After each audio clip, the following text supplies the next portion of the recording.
Don't forget to follow us on social media for beautiful food and inspiration.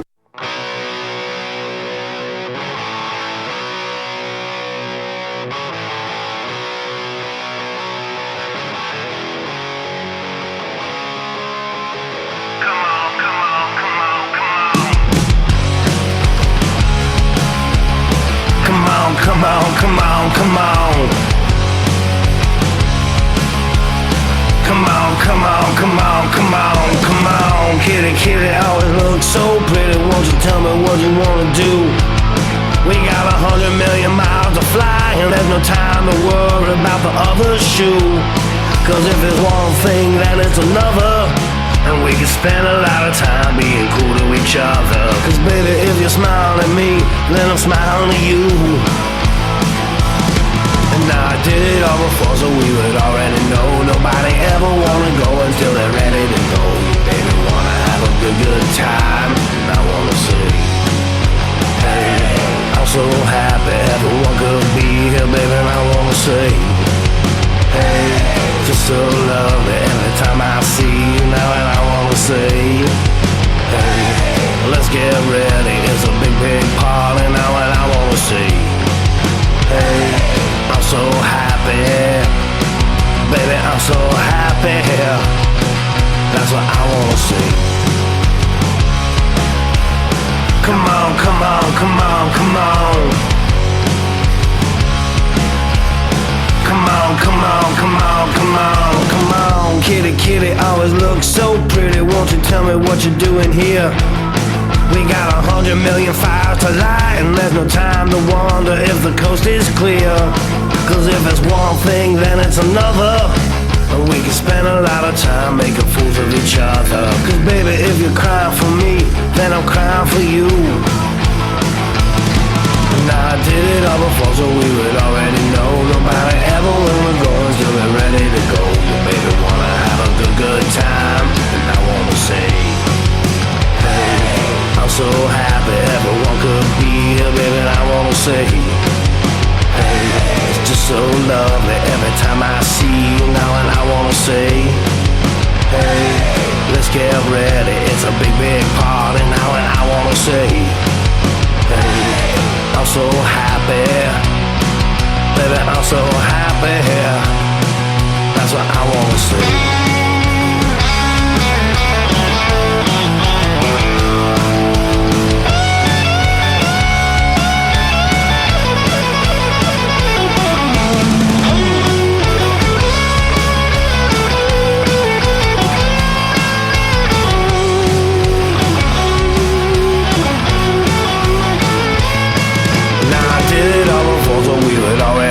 Nobody ever wanna go until they're ready to go. Your baby wanna have a good time. And I wanna say, hey, I'm so happy everyone could be here, baby, and I wanna say, hey, it's just so lovely every time I see you now, and I wanna say, hey, let's get ready, it's a big, big party now, and I wanna say, hey, I'm so happy, baby, I'm so happy.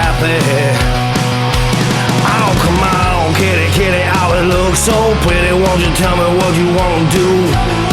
We got 100 million miles to fly, and there's no time to wonder about what others do. Cause if it's one thing, then it's another. And we can spend a lot of time playing cool with each other. Cause baby, if you're trying for me, then I'm trying for you.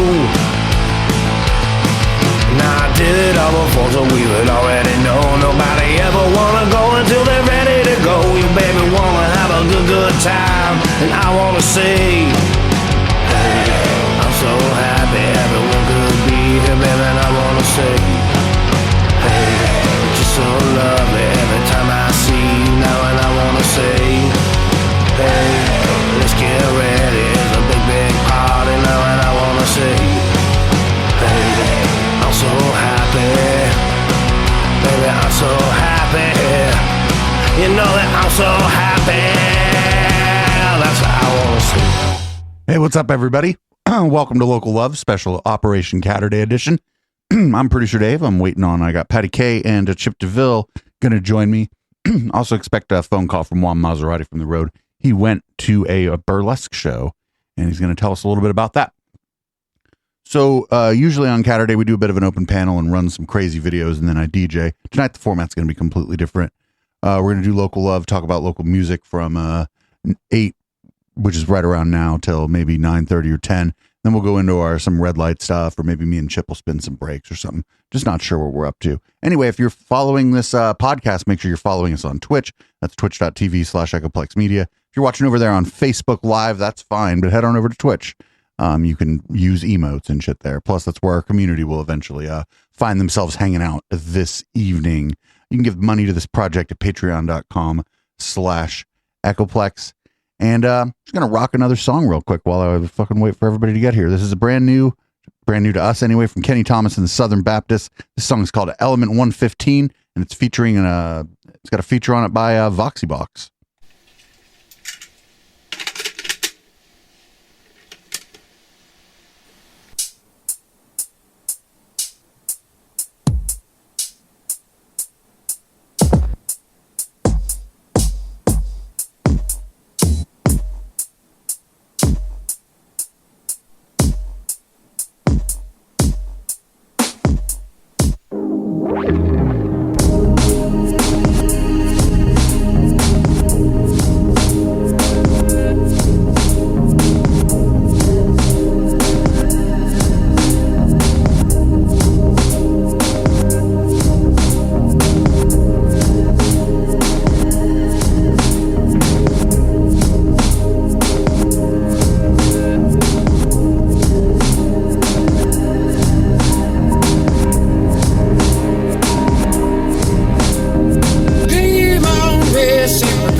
All right, that was Element 115 by Kenny Thomas and the Southern Baptists. Kenny Thomas, one of the first people that ever sent music to Local Love, and he's one of only 2 artists on in our library that I actually have songs from on my DJ machine for when I rock the discotheque. They have this song called Wavelength. It's a beautiful bit of disco, and you can when we're not live, you can always like put that into rotation if you want to on our internet radio at eplex.xyz. Anytime we're not live, our music library is on shuffle, and yeah, it's pretty cool. Powered by a Zuracast, and our server is on a DigitalOcean running Ubuntu server.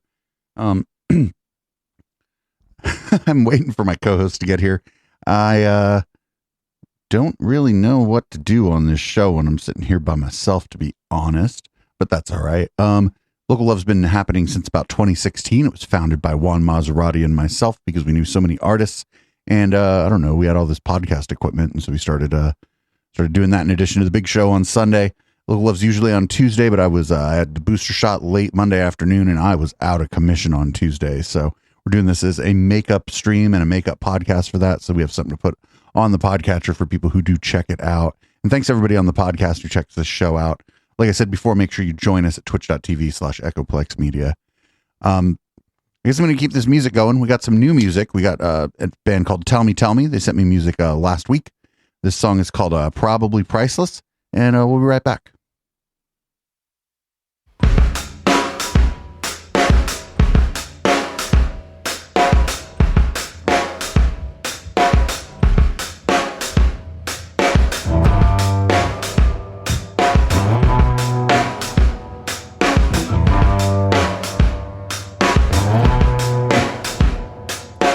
We have so much, so many more over.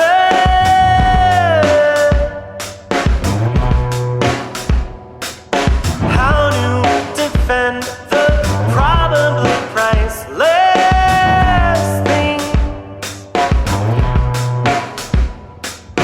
I've been overtaken, you've been overtaken, we've been overtaken. How do the doors keep closing on us so fast?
All right, everybody, that was Tell Me, Song's Probably Priceless, the brand new artist.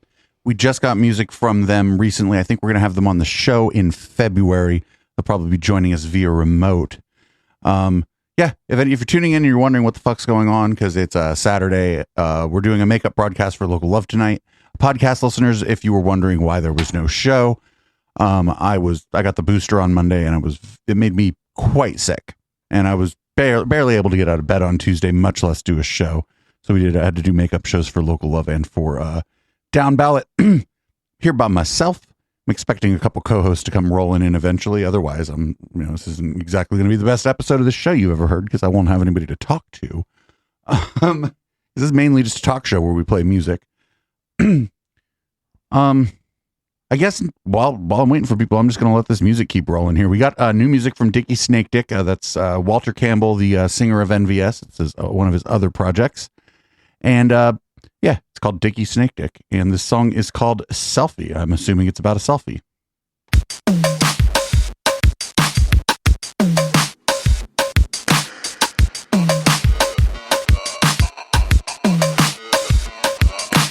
These are the things I'm interested in.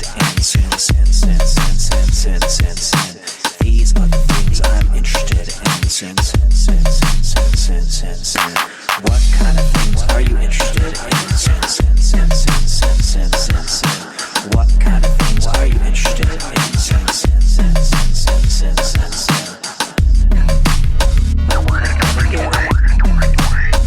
wanna come and get it. I wanna come and get it. I wanna come and get it. I wanna come and get it. I wanna come and get it. I wanna come and get it. I wanna come and get it.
Dickie Snake Dick. That's the side project Walter Campbell of NVS, and we're back, and Chip is here, so I'm not dying anymore. Sorry about that. Yeah, I'm adjusting to doing the show on Saturday, but this is dope. I'm way more well rested than I usually am on a Tuesday, so that's good. So there's that. Man. Yeah, usually on Caturday, what I do, well, there's two different kinds of things that happen. Most weeks, I just go live at 8. And do whatever it is I have to do to like build up an audience. That usually means play crazy videos or whatever. Take your top off. Well, that probably not so much that. Okay. And then at 10 I switch over and start DJing. Usually I get a raid from a couple goth DJs that are ending right around 10 on Saturday. Nice. The nighttime is the right time. The nighttime is the right time. But probably not going to spin this week. We'll probably do some red light action or something afterwards. Sweet. Because I was part of a raid train on Thursday, right after the Cults and Satanic Panic show. I spun some breaks for the goth kitties. Nice. That was a lot of fun. We raised some money for a gal who needs a new wheelchair too, so that's real good shit. See, we don't just shitpost and make fun of flat earthers on this network. Sometimes we do charitable things too. So usually it's when other ambitious goth people want to do a nice thing. I'm like, I'll join you. I'll join your shit. Sure. I ain't doing nothing. So introduce yourself. Say your thing. Whatever. Hey, I'm Chip DeVille. I am a co-host on this show, and you can find me anywhere. Trying to get more gigs, trying to make more music, but in the meantime, I still come to this show and play other people's music and hopefully you guys enjoy it too. Oh, what's up? We got OMG Sticks, OMG Snicks, OMG Sticks, and we got a disposable thumb in the chat. People are starting to filter in a little bit. We'll see how it goes. I guess I'm going to keep the music rolling. I haven't played this yet. I got a song from Rick Merritt. Somebody, cool. They said they found out about the show through you, actually. Yeah. I'm friends with his daughter, actually. And she was like, my dad makes music. I was like, well, tell him about the show. And that's how the show works. You make music, you send your music into the show, we play it. And then it ends up on the 24-hour feed, of course. Yes, absolutely. That's at eplex.xyz. And here's She Makes My Heart Dance by Rick Merritt.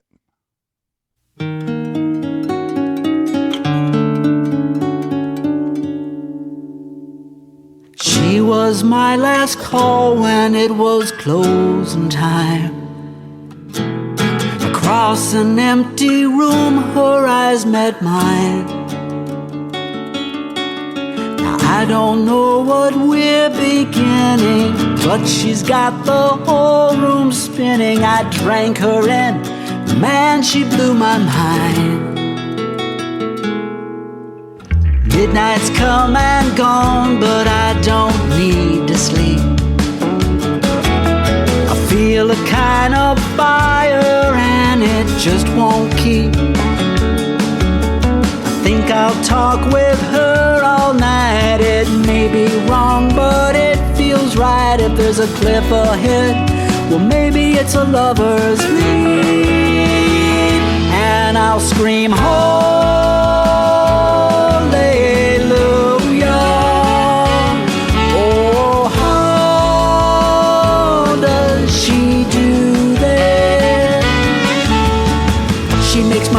dance. I didn't know it could, but now I feel the beat, and it feels good.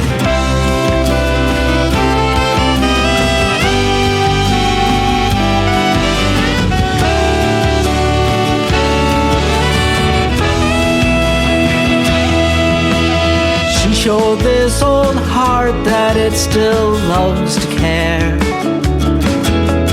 When I thought I didn't have a prayer,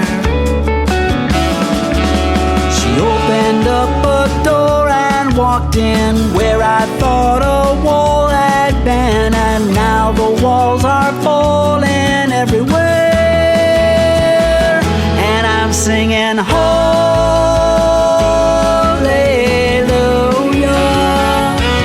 Oh, how does she do this? I thought I had locked that door, she's got me wanting more. I'm rafting in white water with no oar, and I'm singing hallelujah.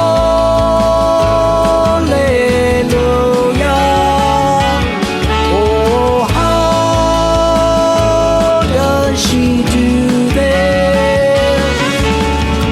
She makes my heart dance. I didn't know it could, but now I feel the beat, and it feels good. Hallelujah.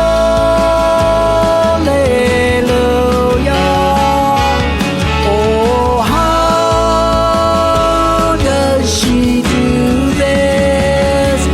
She makes my heart dance.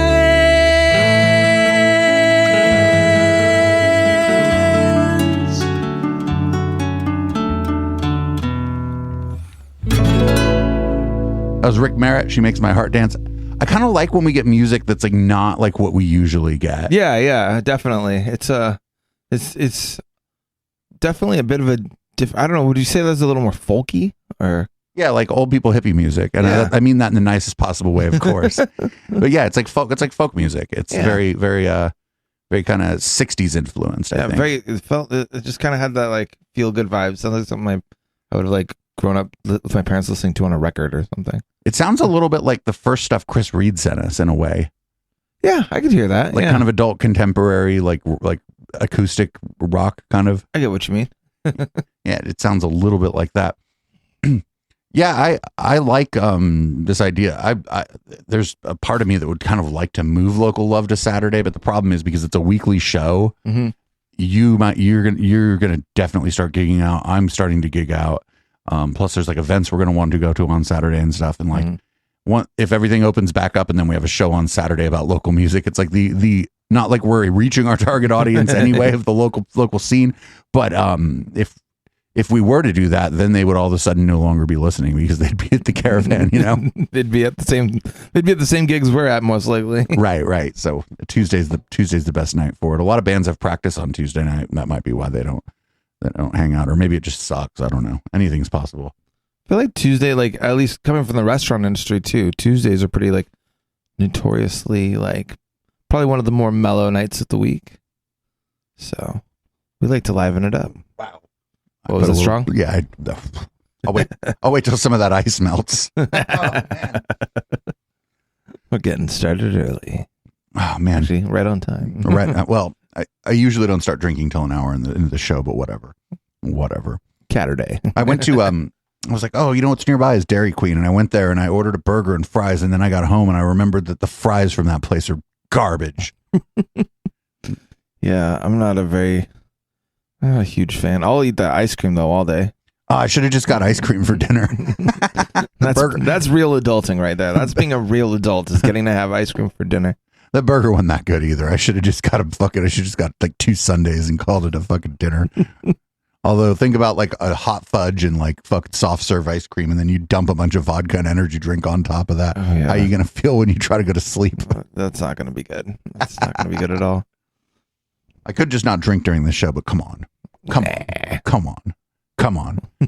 I don't get fucking wasted on stream anymore though. Like at the beginning of the pandemic, because like there was nothing to do. I was streaming like lots. I'd be up late and I was like, rah, rah, rah, rah, at the end of the fucking stream. It was just when we were starting to build a community. People in the chat were like, go to bed. You're drunk. Good times. So now I don't get obliterated on, I'll get like pretty drunk if I'm spinning, but that's because I'm not running my mouth. They're like, you're dude, come on, dude. It kind of comes with the territory, really, when you're doing that. Yeah. Well, I was finding myself like watching things and like kind of having things I wanted to say and not being able to like get them from my brain out my fucking mouth. And I was like, well, that's not good. That's not very good for the people watching. I'm like, oh, there's like, we have this new emote too. It's this guy. You can barely see him, but we were watching something on the Cults and Satanic Panic show from the 1988. And this fucking absolute fucking haughty satanic guy comes on and starts telling them that he likes gay people and that it's cool to sleep around and have multiple partners and shit. And they were like flabbergasted by this guy. We were like, that's the coolest guy ever. Like in 1988, he was just telling people like, shut the fuck up. Worry about yourselves. You fuck. And he told this lady who said she was like watching all this satanic ritual abuse that she was probably either making shit up or that somebody programmed her, and that Is this just like on a regular talk show or something? It was a talk show from Baltimore, 1988. Like The People Are Talking or something was the name of the talk show. It's archive.org has so much great shit about the Satanic Panic. That's good to know. But yeah, I don't know. It sucked missing Tuesday, but it would have been a nightmare watching me fall asleep in the chair trying to stream. Yeah, that probably wouldn't have been ideal. Nah. But I'm glad I got the booster. Now I'm good to go. I have 6G now, so it's all gravy. Nice.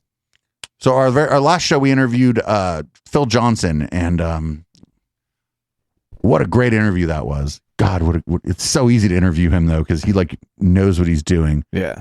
I want to play this Happiest Place on Earth song by Phil Johnson, though, because this song's super cool and it's fairly new to us. We've only played it a couple times. So here's Happiest Place on Earth by Phil Johnson and the Roadside Attraction.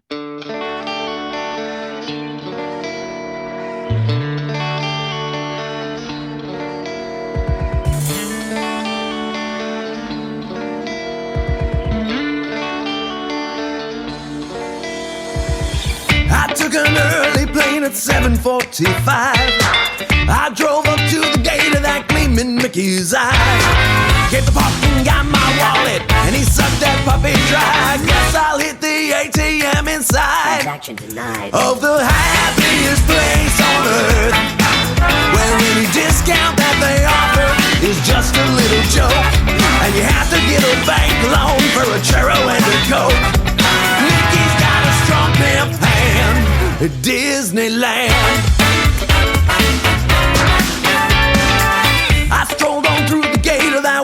this magic place, and I was met by a mouse up in my face.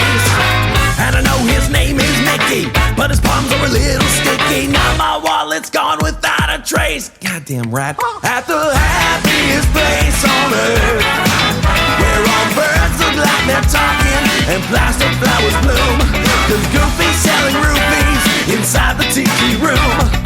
Mickey's got a strong pimp hand at Disneyland.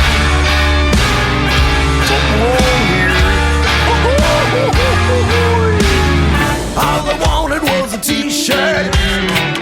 Why, oh, why does my butt hurt? Minnie Mouse is a big flirt.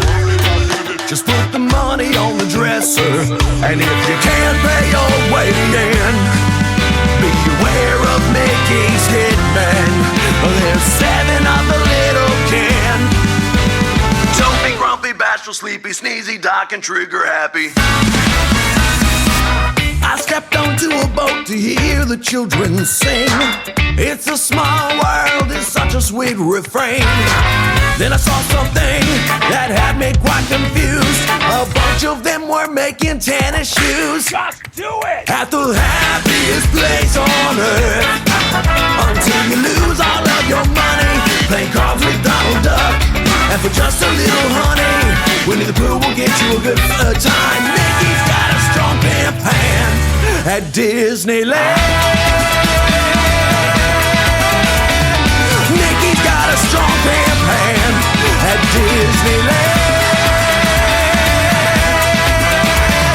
Don't end up in a shallow grave by murder's little dwarf at Disneyland.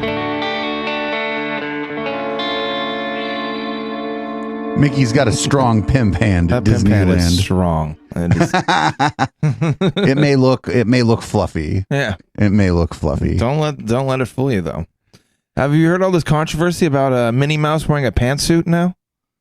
I noticed. I saw Candace Owens, who always wears a pantsuit, talking about how Minnie's wearing a pantsuit. I don't know. Minnie looked like she was ready to fucking fire somebody in that pantsuit. Yeah. Honestly, I don't know. I don't see why everybody's getting so uppity about cartoon characters' fashion choices. right? It's like Even if the cartoon character is represented by a big, global corporation. well, it's like Minnie Mouse has been the same for a long time, and it's like fucking. It's not like the people that are complaining about Minnie Mouse. It's not like she belongs to them. That shit belongs to whoever the fuck is drawing Minnie Mouse. Yeah. So it's like it's not your fucking choice. It's like when people get mad about they get mad about like, oh, now they're gonna do a black James Bond, and it's like, what, are there no black people in the UK? You dumb fuck. It's a story, and whoever's writing the fucking story next and casting the story gets to decide. And if it's not Idris Elba, I'm not watching it. That dude is already fucking James Bond. Dude, he's already awesome. Yeah, he's already. I mean, like, he is already Bond as far as I'm concerned. You could just see him there with the martini. And I think honestly, they even well, I know you don't. I don't think you really watched the last movie, but they even kind of in the last movie they talk about how there's more than one James Bond, and it's just kind of a role, so it could be anybody. And I think they left it open for that. So I'm glad that they're doing it. I think that's going to be a pretty cool thing if that ends up working out that way. And like Daniel Craig's been that fucking character for like what, 15 years now or something shit. God. 10 years, something like that. It's At least 10, yeah. and time for him to go like take another role, man. He must be getting. I mean, it's cool playing James Bond, but I mean, after how many movies you got to get bored, right? Did you ever see that movie Layer Cake though, where he plays a cocaine dealer? I love that movie. You know why? you know why I love that movie is because everything at the beginning he says not to do, he does, and then he gets shot. He gets shot by some guy who he took their girl. Yeah, it's a cautionary tale. But no, ever since like seeing that movie, because I loved that movie, I've every single time, even when I saw a James Bond film, I'm still just like, yeah, but you were still that dude in Layer Cake, Yeah, James Bond would have been trying to track that down. I'm here for a martini, shaken and stirred, not stirred, and some cocaine. Oh shit, Patty K is on the way. PK is on the way. Uh-oh. Here, let's play a Ruffy song. Let's play some Ring-a-Doo. I love this song. It's so weird. I love that you could spell Ring-a-Doo. I'll be right back. We'll be right back. This is Ring-a-Doo by Patty K and the Ruffies, and Patty K will be here pretty soon. We can either complain at him or not for being late.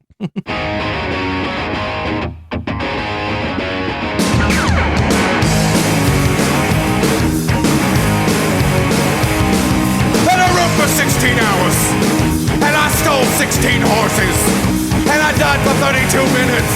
I went to hell for 16 seconds, and the devil said, hey man, what you gonna do? And I said, hey devil, I'm looking at you. And he said, ring-a-ding-a-ding-a-ding-ding-do, ring-a-ding-a-ding-ding-a-dong. I said, devil, so long, and I rode on.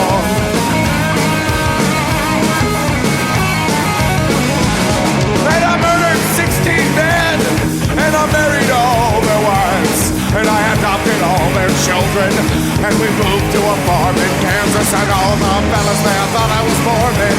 And my children said, hey daddy, what you gonna do? And I said, hey children, I'm looking at you. And they said, ring-a-ding-a-ding-a-ding-ding-do, ring-a-ding-a-ding-ding-a-dong. I said, children, so long, and I rode on.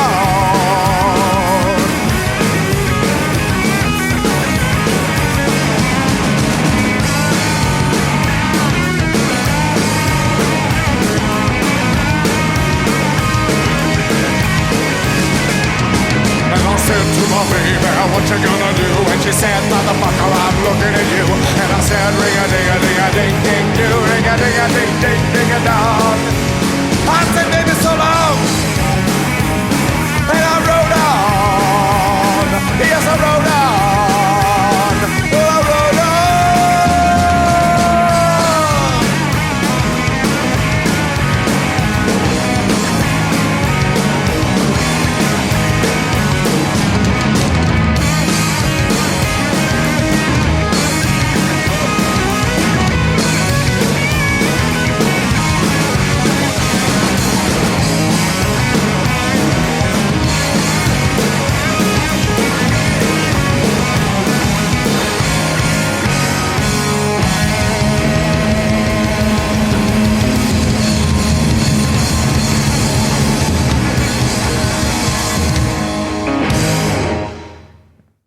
And I said, "Hey, baby, what you gonna do? Ring a ding a ding a ding. Ring a ding a do. That song's super cool. Like it's like one of the things I've been noticing is that the Roughies is like punk rock, but it's got like elements of like kind of southern rock in it. In some ways, especially that song. Like the storytelling aspect, sort of. And the story and just kind of the sound too. Like some of the like that song didn't sound as much like punk rock, or it sounded like almost like southern punk rock in a way.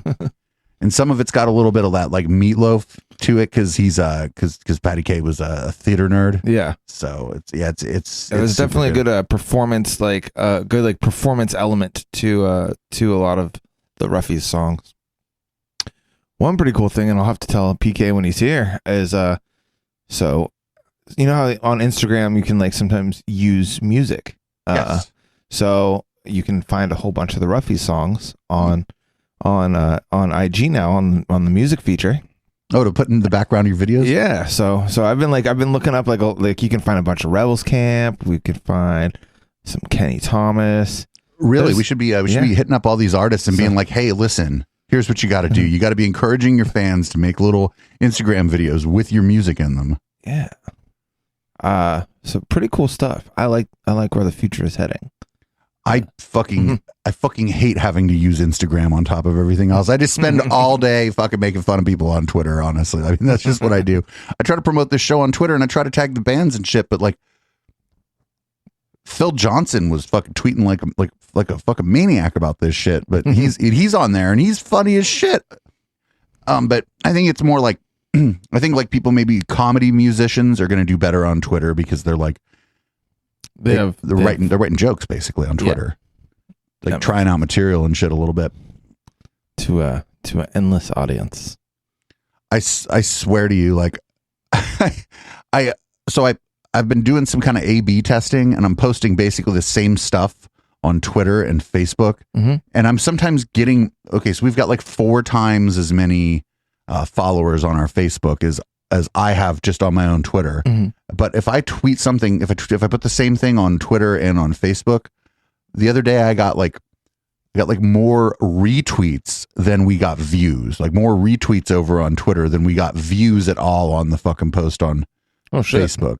So like because I didn't give Facebook any fucking money, and because there's a few people on Twitter who think I'm great. So yeah, Facebook is a definite racket as far as wanting to do any sort of promotion for anything, really.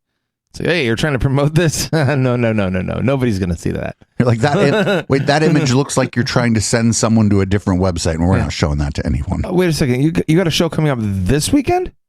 No, we're not going to let anybody see it until 2 days from then. Right? You're gonna start seeing a bunch of likes on Monday. Yeah, exactly. Unless you want to pay up, in which case, by all means. And then, but the problem with that is, especially for the local scene.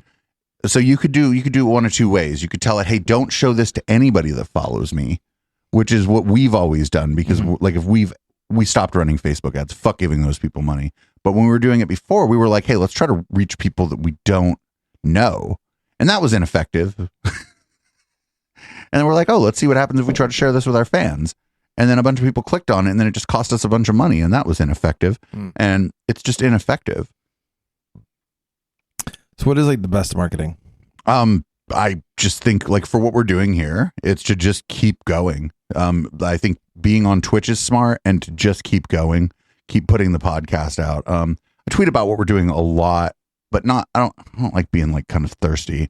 So I don't tweet enough that I'm thirsty, but it's the grind. You got to be on the grind, and you got to offer good content. And what's really important, and I think Sweet Haya understands this better than most of the bands, is you just really have to build community if you're doing any kind of independent entertainment project. Yeah. What we're doing here, it's not about it's not, I mean, it's all about the community. If we hadn't built community, doing other stuff here, there wouldn't be anybody watching. I mean, the people are kind of kicking it in chat because they're like, well, this isn't giving me a panic attack. What's going on here?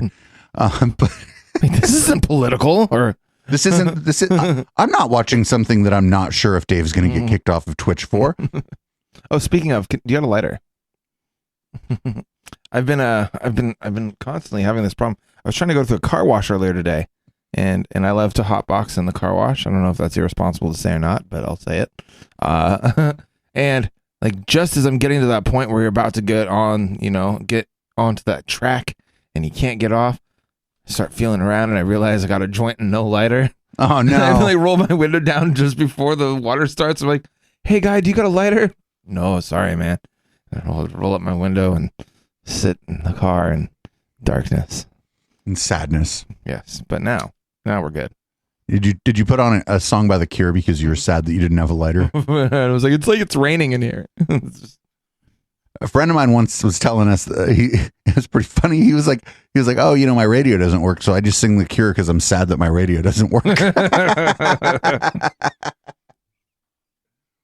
All right. Well, while we wait for Patty K to get here, we're gonna play a song by Periscope, but it's a song we don't play as much. By that I mean it's not Boomers, which we've played 164 times since the last fucking reinstall.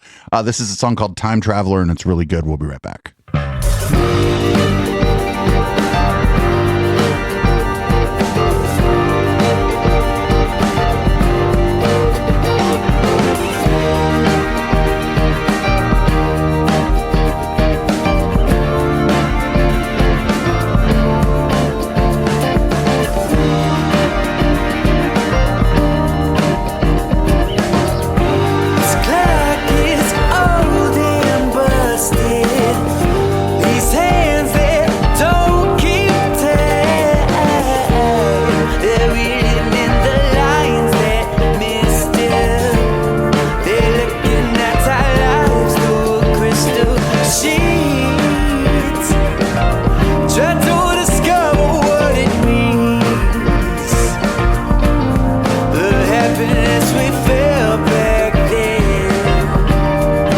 Was it a for sure?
really great about that song is if you play that music and smoke a joint the entire way through that song, you too have traveled through time. So we're creeping up on episode 200 of Local Love here. Holy shit. This will be 193. We're also 2 weeks away from episode 100 of Down Ballot. And Nice. we're not too terrible. Congratulations. We're not too terribly far off. We're 273 of the Plex, so we're not too terribly far off of 300 on that one. That's cool. Yeah. And then what else is on here? Encyclopedia Podcastica is on episode 20. That song largely got replaced by the Intellectual Dollar Tree. Yeah, I'm pretty stoked on all that, on all those numbers. Most people don't make it to like 30 podcasts. They just give up. They're like, we're not popular yet. Oh, Fuck this shit. Oh shit, Patty Oh Case here. shit! Front door just made noise. Patty Case here. This is Mechanical Dogs by Phases LM, and we'll be right back.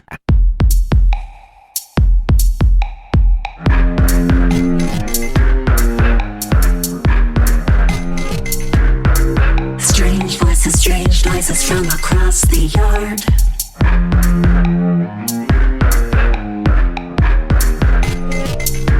Boom breaks the silence of the distant dark.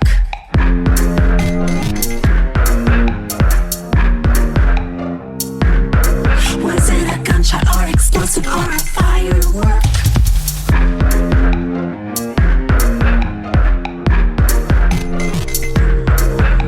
A siren screams out unspecified alert. In the distant dark, in the distant dark, I hear the panicked bark. Mechanical dogs, mechanical dogs. In the distant dark, I hear the panicked bark of mechanical dogs, mechanical dogs. In the distant dark, I hear the panic bark of mechanical dogs.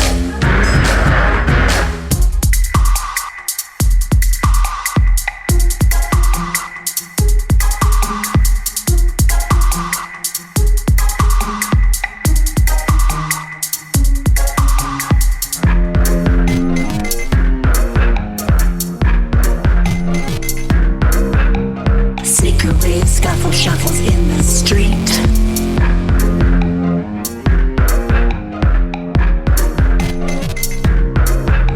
Coyotes on the hillside howling to the heat.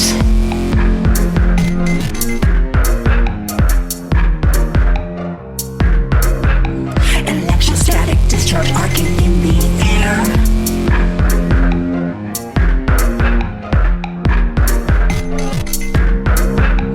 Server motor gears growl to beware. In the distant dark, in the distant dark, I hear the panicked bark. Mechanical dogs, mechanical dogs.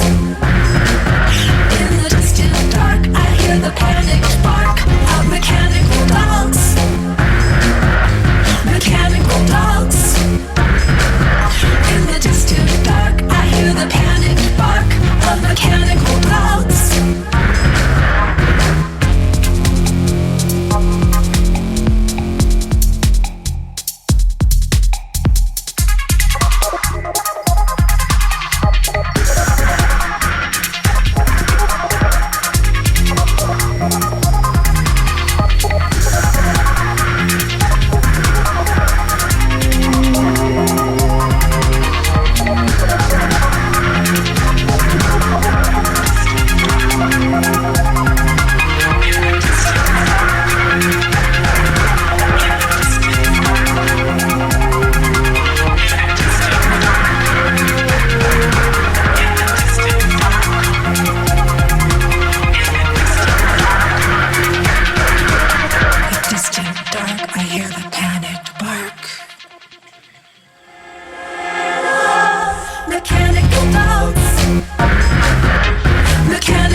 we're back. That was Mechanical Dogs by Phases LM. We got Patty K here. Hello. Hey. How we doing? Good. Can I get you both to move just a little bit this way? Oh yeah. Oh, just a little bit. A little. Oh, We got to get into frame. We got to get into frame. Two shot, baby. How we doing, baby? What's up? Hanging out, loving life, kicking it, roaming the boulevards. You're kind of a man that needs no introduction around here, but go ahead and introduce yourself. My name is Patty O'Furniture. I play in a punk rock band called the Ruffies. And my head is so far up my ass, my eyes are brown. Wow. Wait, that's not how that works, right? Is that Wait. right? No, I'm so full of shit, my eyes are brown. Yeah, that's right. That's Thank the you. other one. If your head's if I don't even know what's going on. Yeah, no, I fucked that one up, but we're gonna roll with it. You know what? I shouldn't even mention it. I shouldn't even be cutting down my guests. But also, it's like no, that was thank you. You gotta hold me accountable. Keeps them humble. I like your sweatshirt. Thank you. What is that? Is that like what is that thing? The mashup, baby. It's the fucking Misfit Skull and the Grateful Dead Bear. Guess which band I like more? The Misfits. That's correct. How are you, Dave? Fucking great. I would ask if you had any shows going on, but I see shows getting canceled left and right. We do, but we don't know. Yeah, we got S27 Brewing coming up probably in March. We're not sure exactly the date yet because exactly. And we're gonna have, I think, don't tell anyone, but tell everyone. I think we're gonna have an album release party show at Motorpool Automotive. Hell yeah. Yeah, which might be tight. That would be really cool. That's is that a ways off, or are you? It's got to be in either. We gotta finish all the stuff. Yeah, Gotta get the art done for the record. Almost all the goddamn mixing and mastering is done though. We're fucking right there. It's almost done, baby.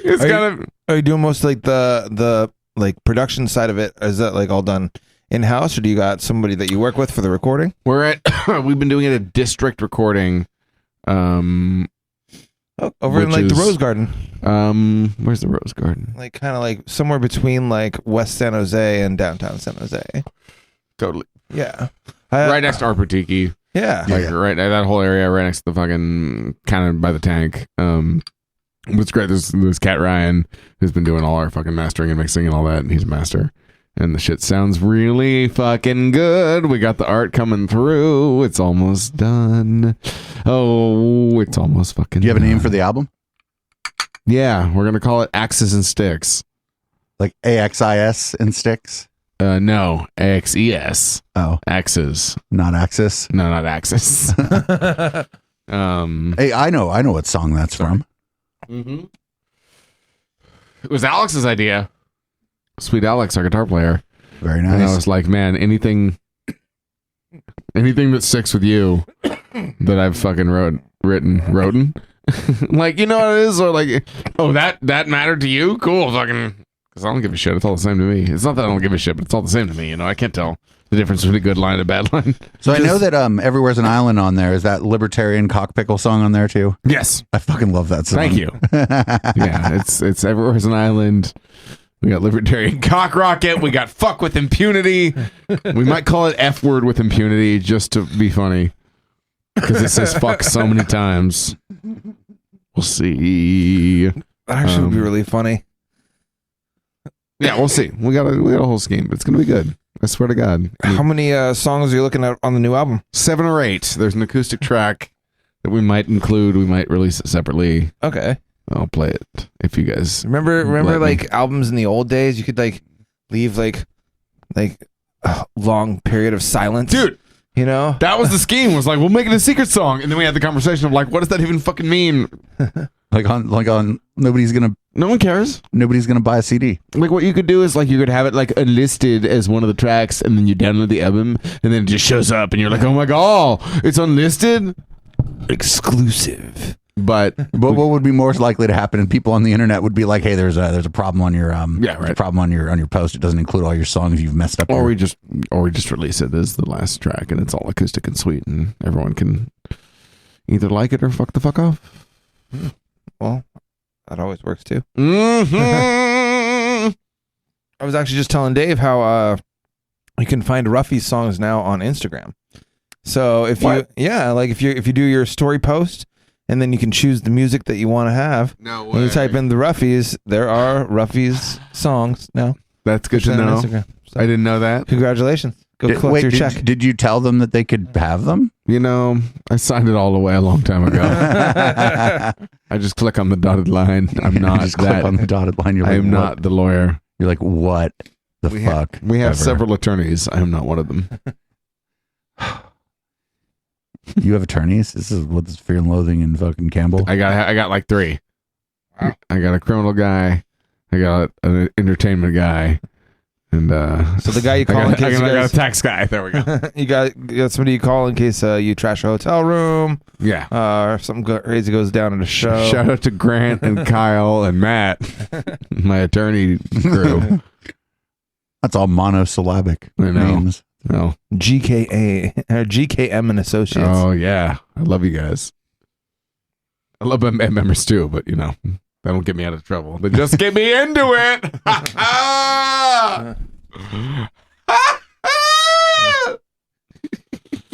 You guys, I might have got cast in a fucking metal band tonight. No shit. A bunch of my coworkers, they were like, they're playing, they're practicing at the store at Starving, and I come in. I'm like, I know you guys don't need a singer, but let me just be your dancer. And they're like, actually, we do need a singer. And I was like, oh yeah! They were like, no, sir. This is not the band Poison. Dude, they're a power metal band. They are the band Poison. Oh, they are the band It's totally Poison? a power metal band. Oh, that's Oh, great. that's great. Yeah. So it might just happen. We'll see. Oh yes. Speaking of power metal band, this is Gundacker. This is Scene of the Crime. Yeah, and we'll be right back. Gundacker.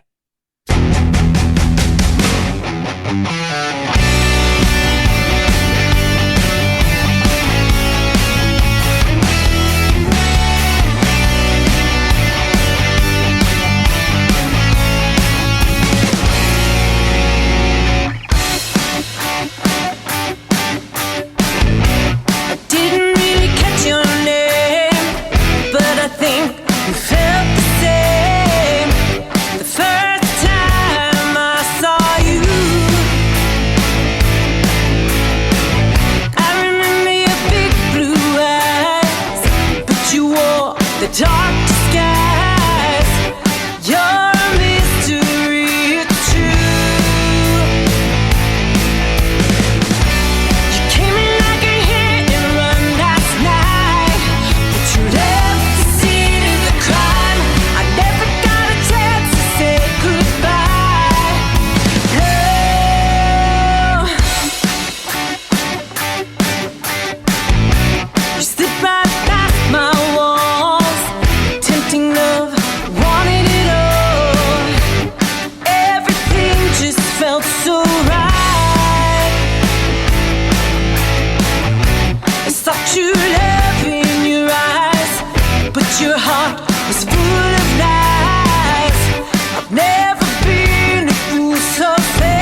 Throwback, that was Scene of the Crime by Gundecker. And I think what we have next is something important, or I don't know. It depends on what you think is important. I think it's fucking important. I think Patty K is important, and I think him doing a set for us here is super important. What's up, Patty K? You're live. Oh, hello, internet, world of life. Oh, you can open that if you want. Media wench, sweet Ashley, I have your bottle of champagne here, and I'm taking it. You for could my do what own. she does with it. There's a giant mug in the, freezer, and she pours it into a giant mug. God. She's like, "I'm gonna have one glass of like champagne." a gangster. Oh, I can't even open it. Oh, I'm gonna ruin the show. Oh no, it's not possible to ruin local It's love. not possible to ruin local love. I mean, Caturday. I mean, what day is it? It's both. Who are we? Hope you're doing good. Hope the COVID life is treating you well. Hope your shows got canceled. Just kidding. But I'm glad My shows got canceled. I hope yours did too. But I'm Solidarity. glad. I'm glad we're protecting everyone. Goddamn Democrats, man. Goddamn liberals. Protecting everyone. Goddamn liberals making us not party together. I'm about to move to Florida, man. I'm over this shit, man. One of the co-hosts of the Sunday show moved to Florida, but it was for taxes, I think.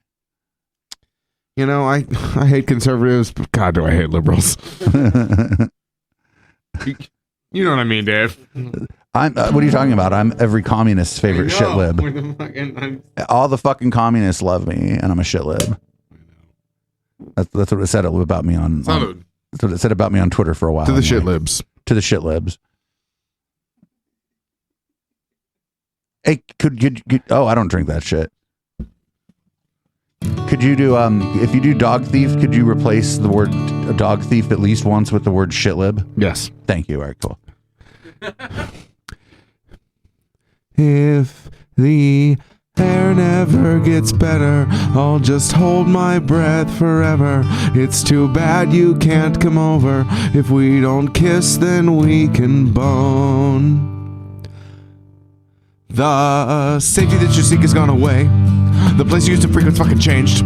The pace you used to keep has been delayed. Be cowardly but find another day. If the air never gets better, I'll just hold my breath forever. It's too bad you can't come over. If we don't kiss, then we can bone. Were you with anyone this week? I'm just jealous, I'm afraid I'm more likely to get sick from STDs up in the like. So come in, the water's fine. Come to the bar, have a drink. The way you pee the pool or your bathroom fucking sinks. If the air never gets better, I'll just hold my breath forever. It's too dangerous to come over, so I'll just jack off in my room all alone. But my name is Karen, I'll put your whole family at risk. Even though we both are parents, I need dildos, I need chips. And I finally used up the power total paper tower. Don't think that I've been drunk in like a whole 21 hours. Plus my hair is super long, I need a new bong. At least we can agree on taking showers.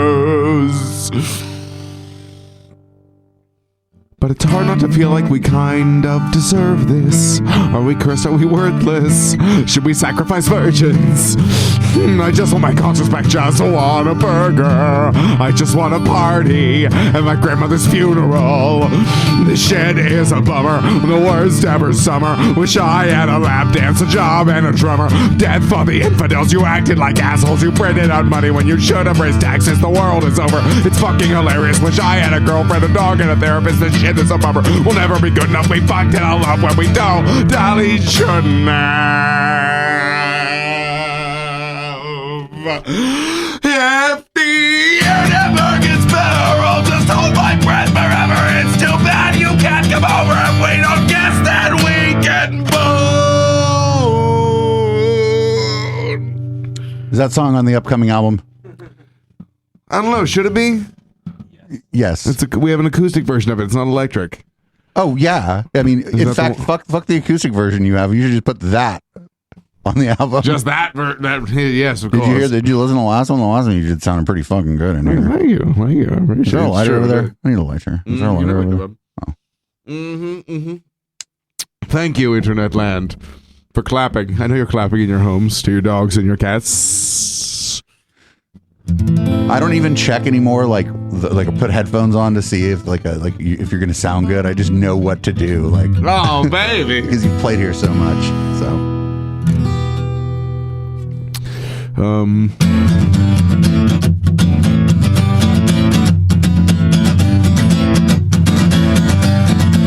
And I rode for 16 hours, and I stole 16 horses, and I died death for 32 minutes.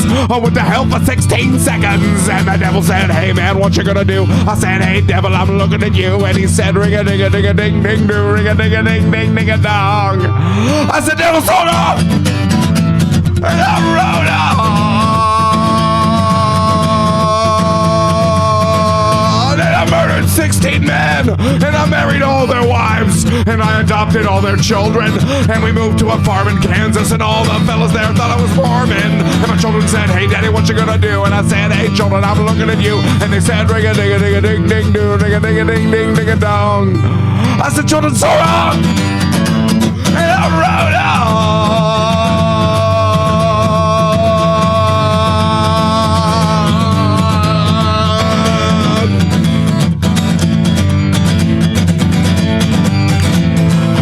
To my baby, what you gonna do? And she said, motherfucker, I'm looking at you. And I said, ring-a-ding-a-ding-a-ding-ding-do, ring-a-ding-a-ding-ding-ding-a-dong. I said, baby, so long. And I rode on. Yes, I rode on. Well, I rode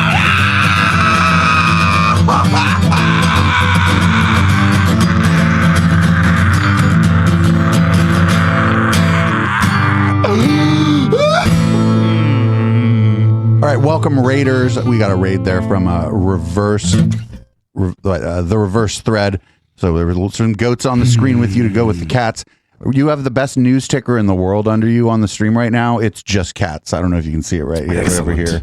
I love just cats. It's just a little tiny cat pictures going across the bottom like a news ticker. And then there was a goat that came in. Oh, there was a couple goats that came in. Oh, heavens to Murgatroyd. Welcome, goats. I was ringing you. We played the electrically the album cut of that earlier, and I very much prefer the one we just heard here. Yeah, so there you go. Yeah, I'll take it. Would you guys ever consider doing like an acoustic album or anything like that? I release that shit all the time, or like not all the time. Once, like it's kind of part of the deal. You know, my metalhead bandmates are like, "Fuck your grandpa's guitar." It's always been the Marshall from who helped me join the band, Marshall Brangle, or start the band, and like it's always been like, fuck your acoustic bullshit, nobody cares. Play it, let's start a punk rock band. But when you're playing punk rock, no one can hear my sweet, sweet, perfect poetry. Oh, you guys want more poetry? Yes, of course. All right.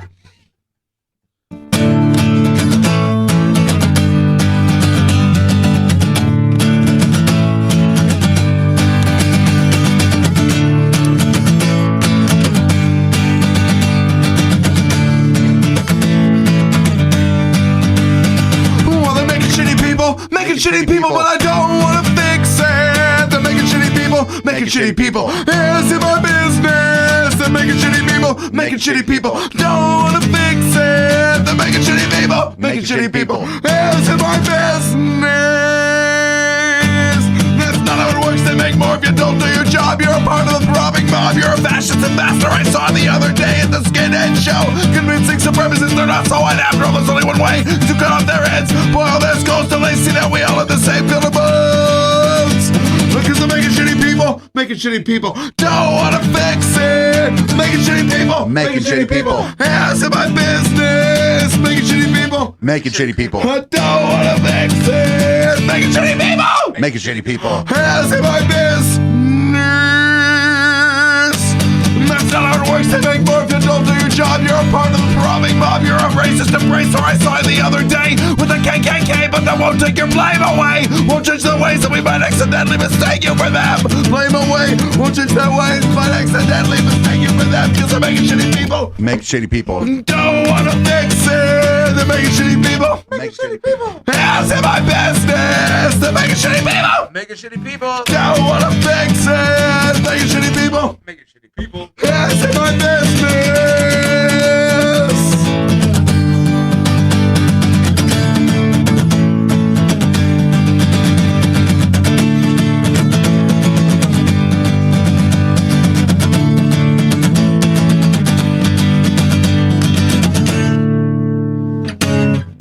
You know, we're all shitty people. I'm talking about you and me and Chip and Dave.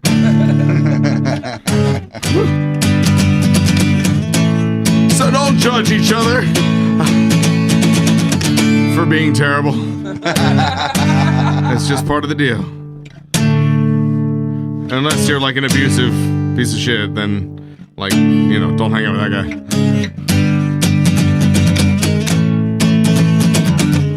Ah, fuck! Oh, baby! Thank you! Thank you. Oh man, that was great. Thank you. That was a co-host participation song. Co-host participation. Oh, rock and roll forever. Do you know any songs by NVS? I don't. If only I did. I just know. I know fucking Walter singing Polyamory. That's my favorite NVS song, obviously. Let's have one more. Oh, one more. What could go wrong? Patty K's choice, one more. Don't hate the cops.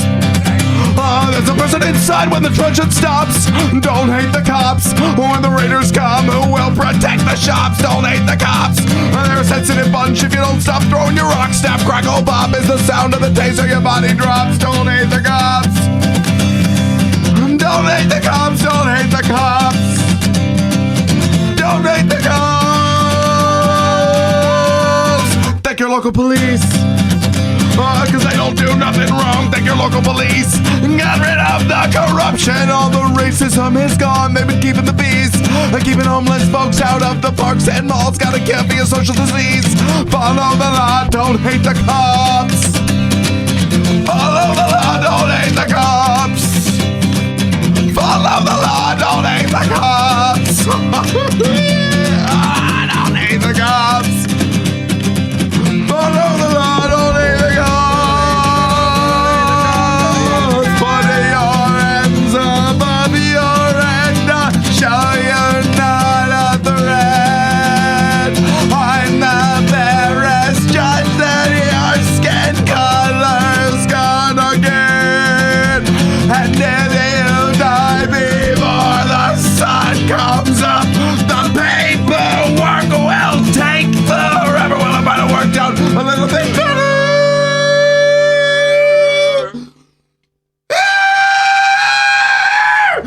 If you didn't hate the cops, because they don't do nothing wrong, don't hate the cops. You can't blame them for just doing their job. Don't hate the cops. Well, you've gotta wonder how much would it cost for you to be shot and stabbed up by maniacs and drugs. Don't hate the cops. Defund the cops.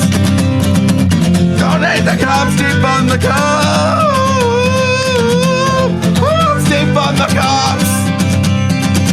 Defund the cops. Defund the cops. Defund the cops. Defund the cops.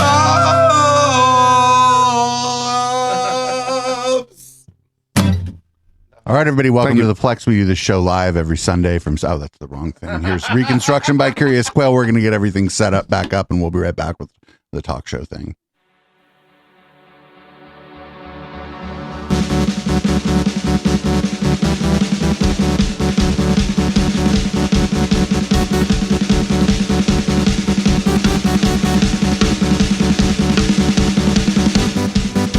In one voice now we sing, even though we number few, we were forsaken, not defeated.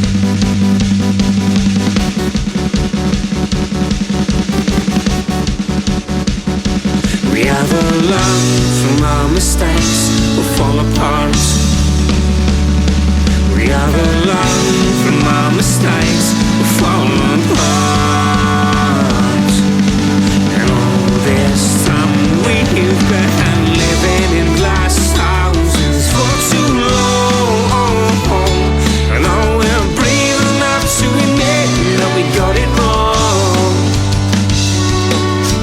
Living in glass houses for too long. And now we're brave enough to admit that we got it wrong.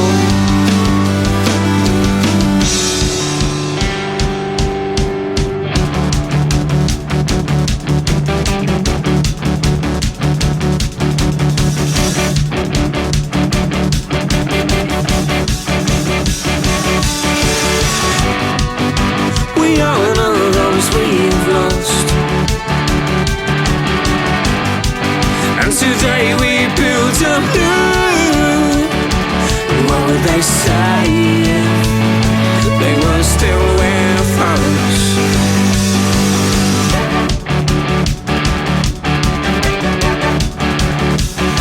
You ever learn from our mistakes or fall apart? You either learn from our mistakes or fall apart.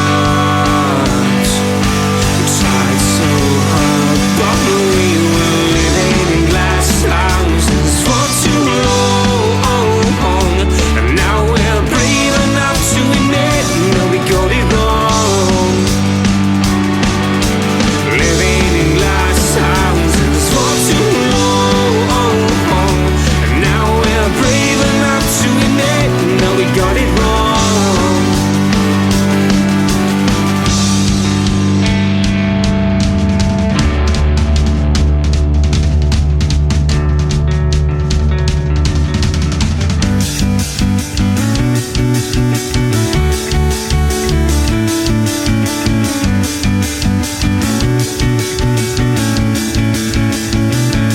Now we're giving up, can you feel it?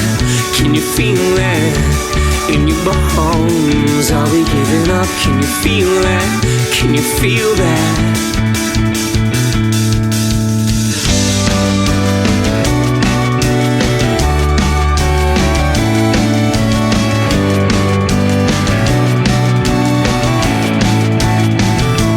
Now we're giving up, can you feel it?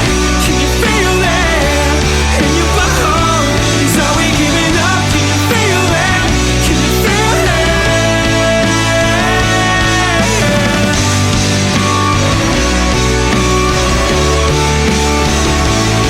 feel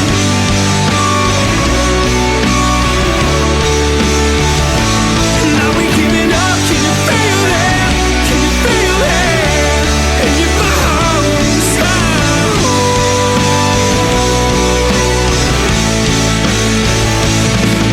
Now we're giving up, can you feel it? Can you feel it?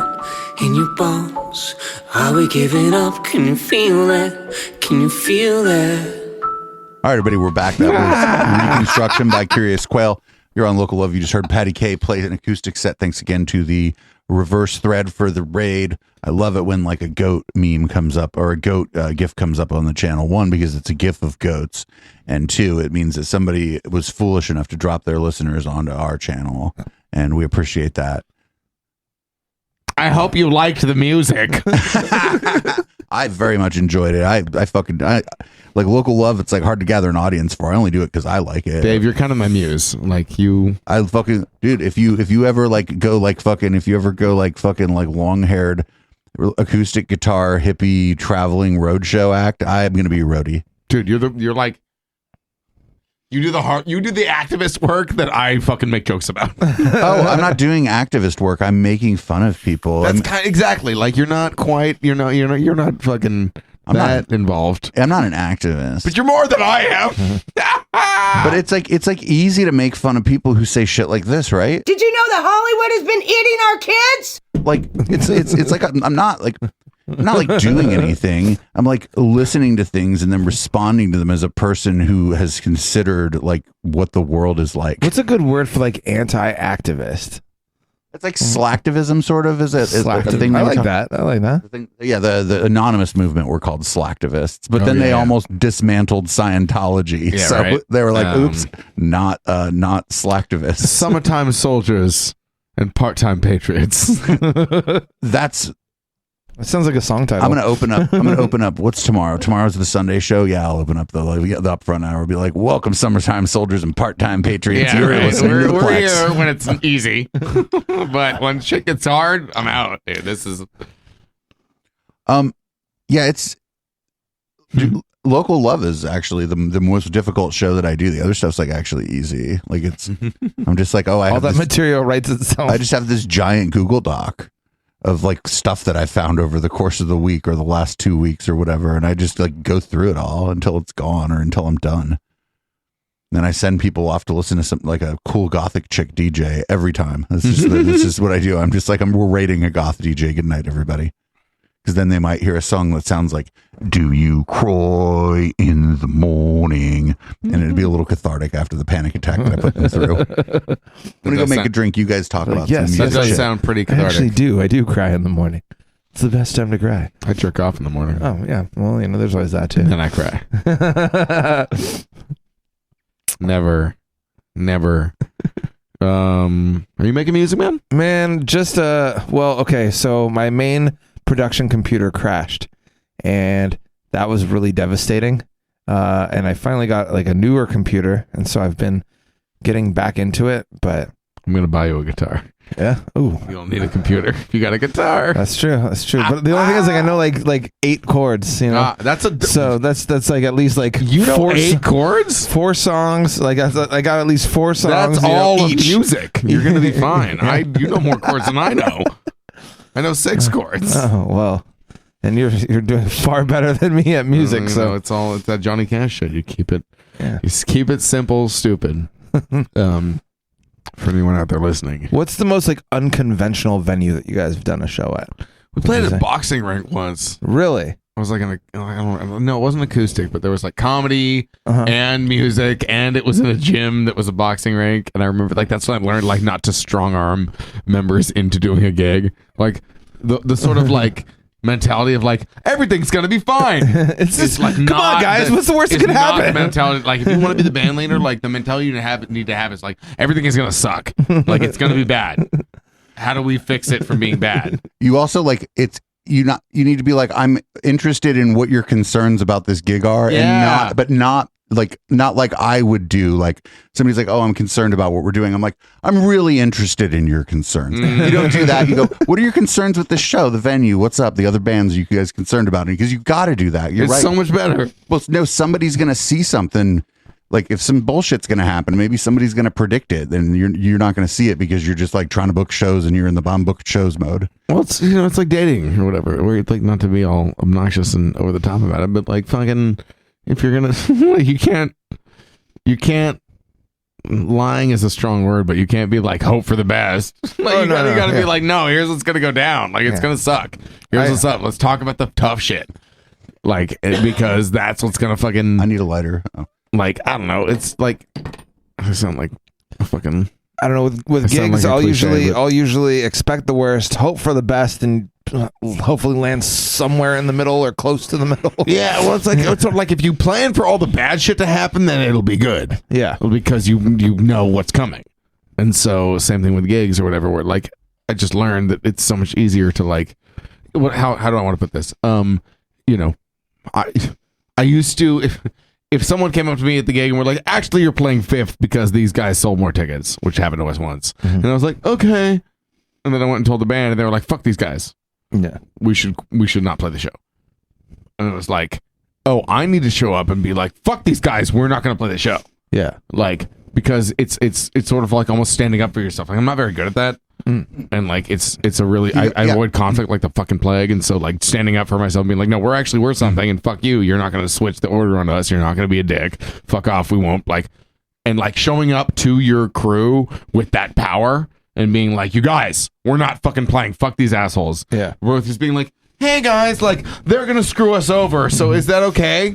Hey, it's okay. It's like fine. Which is my like I'm just such a pushover. Like it's easy for me to do that. That's so weird because I come from a scene where like at least when I was playing out regularly, like playing 5th instead of 4th was like a deliverance because everybody was just they were on like 2nd or 3rd pill by that point. Well, like, so yeah, it depends how many bands are playing the whole deal. It's like right, and it depends the crowd, how late's the show going, what kind of show is it. Like if you were playing at a rave and you got bumped an hour, you'd be like, guys, we're playing at 2 a.m. and everybody's gonna be rolling their faces. It's gonna be their great. minds and we're gonna have the best show in the world. No, completely.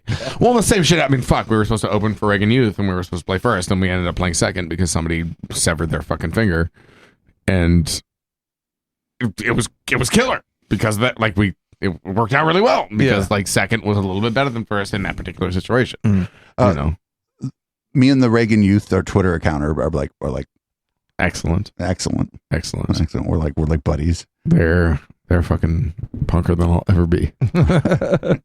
The sound at that venue fucking blows. Oh, Wait, no! which- no, careful, no, careful, no, careful, careful. no, no. Sorry. Oh no, it's all right. No. Wait, which venue? The Blue Lagoon. Oh, yeah. Dave, you're a hater. I know. But that's why we love you. But like, he's also like a total audiophile. Like, Yeah, he's I know, just like, you're not wrong. He's like, he'll listen to any other podcast and be like, they could have done this better. They could have done that better. That audio what sucks. I notice in other people's podcasts is that they edit their podcast like a fucking coward. Yeah. Everything that you're hearing on these podcasts, unfiltered, unedited. I mean, I edit insofar as like for this show, at some point, I'm going to fucking have to hack it off at some point and call it a podcast. Or like on... Dude, for the record, I thought our shit sounded fucking great at the fucking Blue Lagoon. Like, I thought we sounded great. You couldn't hear you. Well, that's my fault. All right. I blame myself. You're a true artist. Well, there's a weird, like, it's, when you got the fucking, I don't know, not to talk about myself more, but as I touch myself, I mean, you're here. Oh, baby, my voice is kind of deep, and so sometimes it gets buried in the mix, and if you had that big old fucking yeah, it kind of comes out on top.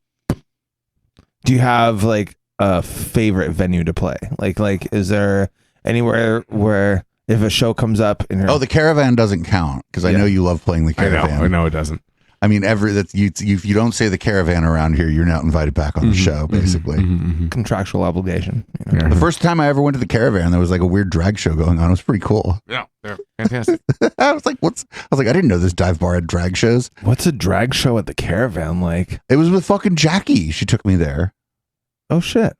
I just hadn't been yet. And fucking, there was a drag show. I don't know. It was great. Huh. That's crazy.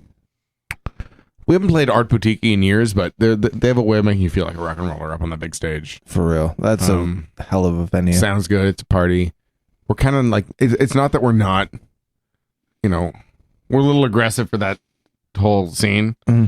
Like, it's not that it's not fun. It's not exactly a punk venue. They don't serve whiskey. Yeah. Like, they don't serve hard alcohol. Craft beers. Yeah. Well, Beer's, like, and if beer's quality. if somewhere doesn't serve hard alcohol, like, you can't really do a punk show it's there. just not, it's a different vibe. There's a different vibe.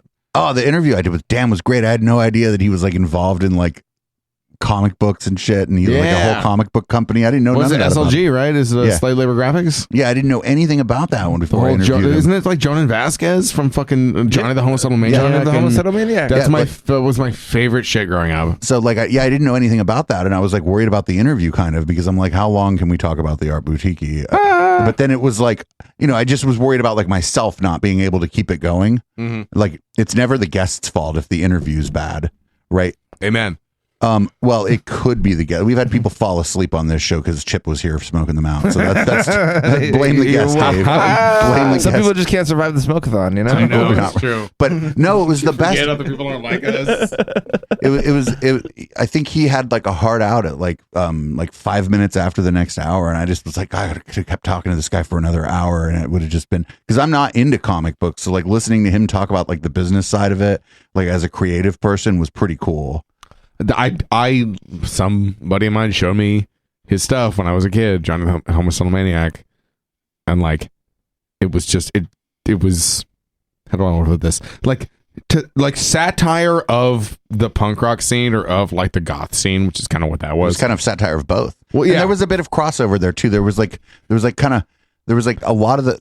It wasn't just the punk scene either. The fucking goth scene and like the kind of witchy girls. Yes, like their influence on everybody's fashion, like in the late like the mid late 90s. 90s was just huge. I mean, Like the rave scene, it was so everywhere. good. And it's so hot, and I get it, and I love it. But like having something to be a douchebag about it, or to be like, I don't know. I connected with that so much more. Like anything where you're just Progressive Squirrel knows. Progressive Squirrel's like 1996. Yeah, we're talking 1996. Yes, we are. hell yeah, baby. The chat's a little bit sleepy tonight, but the people in here know what the fuck's going on. Well, and to talk, like, yeah, of course we're talking 1996, but like punking the punks, like making fun of like, being satirical of something that's inherently satirical is like hard. It takes a lot of work to It's punk like the layers of satire. because they're already there. They're already kind of being assholes, and so you have to like. That's one of the reasons, like, it's easy to seem conservative when you're making fun of liberals, Right. like, and you're not, but you're just but you're surrounded by so many goddamn liberals, or you're surrounded by so many punk rockers, or you're surrounded by so many goth people that you're like, okay, I have to talk shit. Oh, but nobody can make fun of their own community like the goths. By the way, I don't know if this we're like 10 years apart. I think most of us here. I'm 10 years older. I think both of you. How old are you? 45. Oh yeah, like 10 years older. It's 10 years. Yeah, it's about 10 years. Good 10 years, wasn't it? I don't know. You weren't around, so yeah. Depends which 10 years you're talking about. When I was 15 and you were 25, that was a little rough. Oh, that 25 to 35 was a great 10 years. Yeah. See? Yeah, it was. It's been good. That's going to be the best 10 years of your life. Fuck. It's over. The party's over. Oh, but there was this there. I remember there was the goth chicks I hung out with, because I always hung out with goth chicks. They were like at the beginning of the year, they were like, which one of these, they're like the popular girls would be like hanging out there, like, which one of them is going to go insta-goth by next year when we come back to school? Insta-goth. And they were like, that's a good look. They didn't nail the person. We only had 4 chances, actually, because it was only 4 school years. But one of the people, they said fucking one of the years, she was like a goth like a month later. And then a month later, she started hanging out with us, and we told her we predicted that she would go insta-goth. And she says, I've been a goth for 2 months now. And then she laughed at herself. And I was like, you're great. It reminds me of a South Park episode. Mm-hmm. The goths in the South Park and series are great. Like, they're one of my favorite characters probably in the whole series. And that was sort of making fun of the phenomenon. That was this was before South Park. This was when I was in high school that we were talking about that. But yeah, there was like a time where you would just go to Hot Topic and buy a bunch of black stuff, and now you were a goth. maybe your mom pissed you off. Maybe, who knows? So the goth kids apparently got invented essentially in that show because like it was like, you know, one of the characters was making fun of the other for like being emo or like for being like sad about something. It's like, you might as well go hang out with the fucking goth kids behind the school. And then they were like, well, I want to see those cats. Like, wait, hold on, let's animate that. Like, what? Those are my people. Why should that be a throwaway joke? Like, let's see the goth kids. Progressive Squirrel, thanks for subbing to this channel. You could spend your money anywhere, and you've chosen to spend it here. And I question your judgment, but I value your loyalty. But you know, emo kids are goth kids, but with colorful makeup. Yeah, with like more vibrant color. It's a slightly different vibe. But yeah. Well, that emo scene came, like the music came kind of like out of like punk rock, like out of pop punk. That was my scene. Yeah, like out of pop punk kind of, and then but their fashion kind of came from like the goth scene. It was very weird. And the fucking swoop with the hair, like, I this is one of my favorite things. It was like the difference between pop punk and emo music is so the tiniest little subtle thing. It's like the pop punk music from the like late 90s and early 2000s, where it's like you got your like short hair and it's dyed, and you got your earrings and then your nose like piercing, trying to look like Green Day. And yeah, you're trying to look like Green Day and Newfound Glory and the whole thing. And then like the emo stuff comes in a few years later, where it's like, no, we're fucking. They got the Beatles swoop, we like blood, and we like fucking eyeliner, and then and then sonically, the difference for me was always like the drums on the fucking like when like Blink-182 had the fucking first drummer was Scott Raynor. Scott Raynor, yes, you know, baby, yeah. And he's just, and it's all this, it's Screeching Weasel, it's fucking like old school like hardcore melodic punk, so it's like it's 2/4 all as fast as you can do it. Yeah, he's a madman. And then it switches to Travis Barker, who's of course the fucking first guy, the Aquabats, first drummer of the Aquabats, and it's like it's way more metal influence. It's got this like double bass kicks and all like these weird little like hit extra on the tom bells drums and stuff. Yeah. It's way more metal. And then like that takes off, and like the emo that came out later was, it's like essentially these cats learned to play. And so instead of it just being Green Day of power chords and like simple leads, it was like metal leads, but but not quite fucking hardcore metal, whatever. Like it wasn't, it's not, like, but it was just enough. And like the drums became very, you know, you think of like Sugar We're Going Down or any of that stuff, where it's like this emphasis becomes on the bass drum instead of on the, like, it's not 2/4 on the floor fucking dance punk. It becomes like it got a lot more complex with the drum beats, and it's way more funky and it's way more complicated, and it's not like the drums became almost an important part of it. Like you listen to I'm going off. You listen to fucking Blink-182, especially when those fucking after 99 or whatever, and it's the drums become so much more important. Yeah. And like the bass and the guitar I don't even hear. I hear the drums and the lyrics, because like the lyrics have dick jokes and the drums are incredible. You basically put that in like the perfect nutshell. And that's when they invented emo. We're gonna play another song. No, we're gonna keep talking about. Oh, we can do that when we get back. Just kidding. We can do that when we get back. I'm fired. Oh, what do we got? We got 150 people by First and Flight. Fuck yeah! Speaking of pop punk, it's like very pop punk, not emo at all. And they don't respond to our messages anymore because they have like a million. they're way TikTok too cool. But we gave followers. them their first on-air interview, so whatever.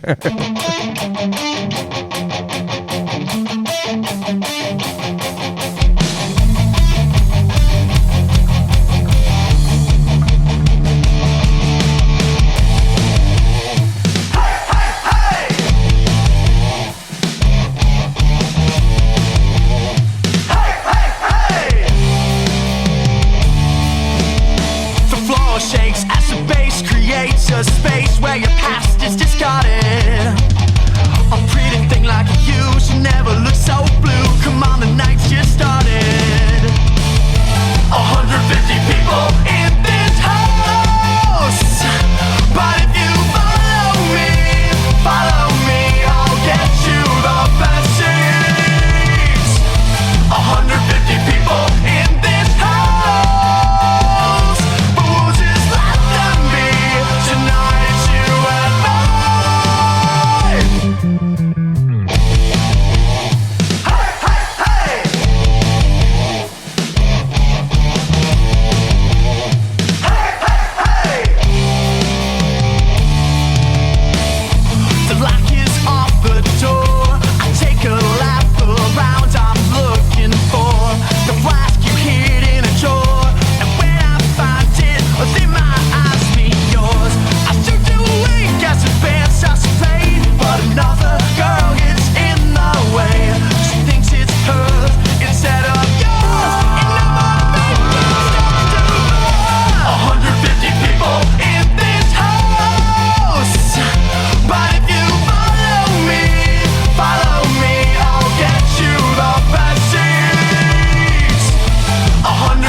Because tonight it's you and me.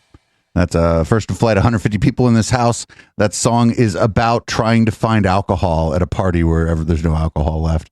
And then like somebody stole their bottle of alcohol, but I think they found the bottle of alcohol. So it was me. I'm sorry. Sorry, First and Flight, but at least you got a good song out of it. Did you find the thing? We're still working. We're still working on it. Just send it. Yeah, fucking put it on Google Drive or some shit. I don't know. You know how we do it. Well, we might have a thing. Were there ever any trends in local music? I'm trying to think, like, we were talking about kind of trendy stuff in like popular music, but I'm trying to think in the last 5 or 6 years, are there been any, like, not like everybody plays the Caravan. That's a stupid trend. No, but like, I go back farther when you think of like, I remember, being a kid and having the whole like weird pop punk ska Bay Area, like South Bay thing happening where like, it was, there was a bunch of cool bands that would show up that were kind of poppy and kind of ska-y. You did? Got you with the lighter right here, Bob. I'm gonna lose everybody's lighter tonight. Dave, were you in the South Bay around the time of the Gaslighter? That's no, but I went like let's see, I was either at my parents' house in Fremont, like between foolhardy adventures that I thought I was going to do, or I lived in Berkeley, or I lived in San Francisco. I see. But my good friend Kim lived down here in San Jose, and like when I didn't have shit to do, she was like, I ain't got shit to do. I'm like, I ain't got shit to do. She's like, come spend a week at my house, honey. And then we would just like listen to The Cure and be sad. That sounds No, like I'm just kidding. Sounds like a hell of a weekend. No, we go to like we definitely went to the Gaslighter a couple times. We also went to this place. It was like Babylon Cafe or some shit, like in what's now Sofa, and there was like DJs there playing like reggae music. It was very cool. Man. But well, so with the Gaslighter, wait a minute, I didn't light my cigarette. Oh, with the Gaslighter especially, I would say like that was because it was really like you were either in a punk band, you're in a metal band, like a metal or like hardcore, like thrashy sort of band. There was pop punk or there was ska. Like that was pretty much like the breakdown of the scene in like the South Bay, at least for like the longest time. I'd say like probably one of the bigger acts to come out of San Jose at that time was Strata, who became like some other weird name. I don't know.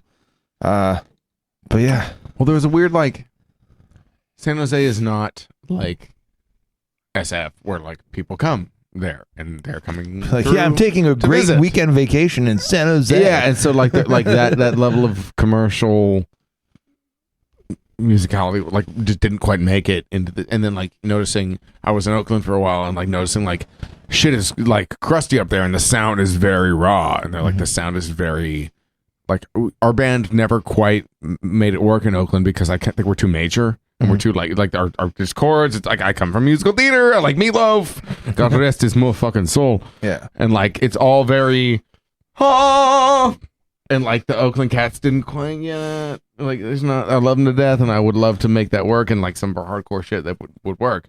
But like just kind of learning like. You know, it's an hour away, and all these things have different scenes. It's and the San Jose one is kind of the pop punky ska scene. So like Rancid's from here. That's weird because my experience in Oakland, like They're playing from East in Bay, this, but in, one of them is from here. Playing in the scene that I'm in, is that if I play like darker, like if I go play a club or a rave or whatever in Oakland. And like I don't know, they're dumb enough to book me in the first place. No, I'm just kidding. I'm phenomenal. $300 for an hour. 400 for two. It's if I play like if I play like stuff that is like a little bit more bassy and kind of like dark, it doesn't get the response. Whereas if I play like kind of like verse chorus verse pop disco, people go fucking crazy. But it's just like completely different scenes. I'm not playing for a punk audience. But it's just like weird how like different subcultures in different cities are going to work completely differently. Well, I'm surprised though that you got that kind of feedback in Oakland, especially since like Oakland has such a really strong like punk scene, like with the Gilman and everything else. Like and like we never. I don't know. Isn't that all yesterpunk? Kinda. Did I make up a new word? I think so.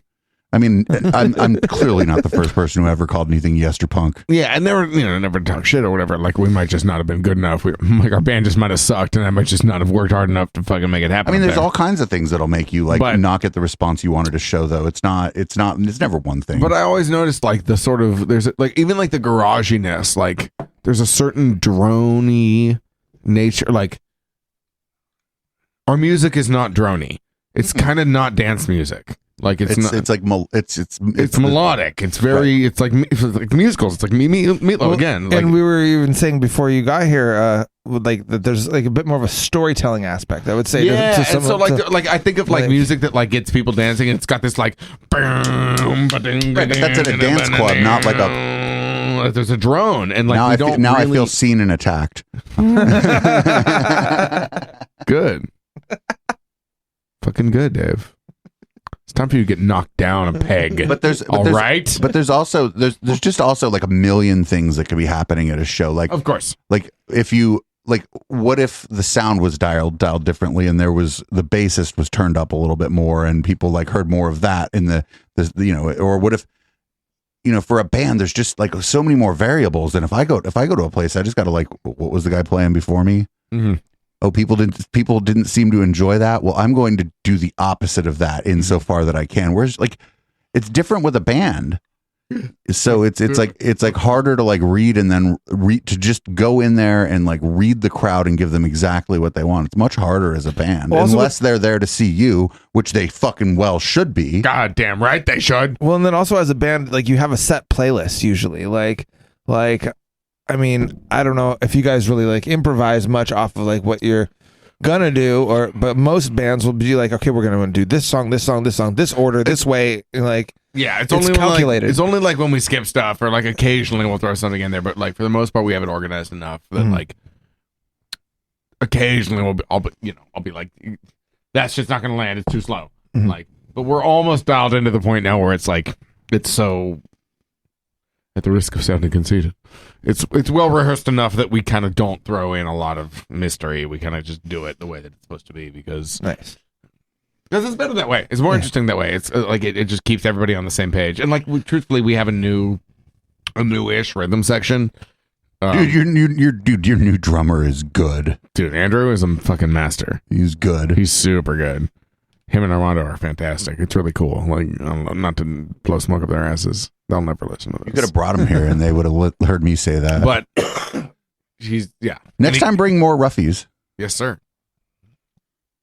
But yeah, and people do different things well. It's sort of like certain songs work better with different people on different things, and even like certain songs work better with just me playing. And certain songs have never made it to the show with the whole band because certain songs have never made it to the show with the whole band because like they just fucking suck with everybody. Like they just fucking suck with the whole band.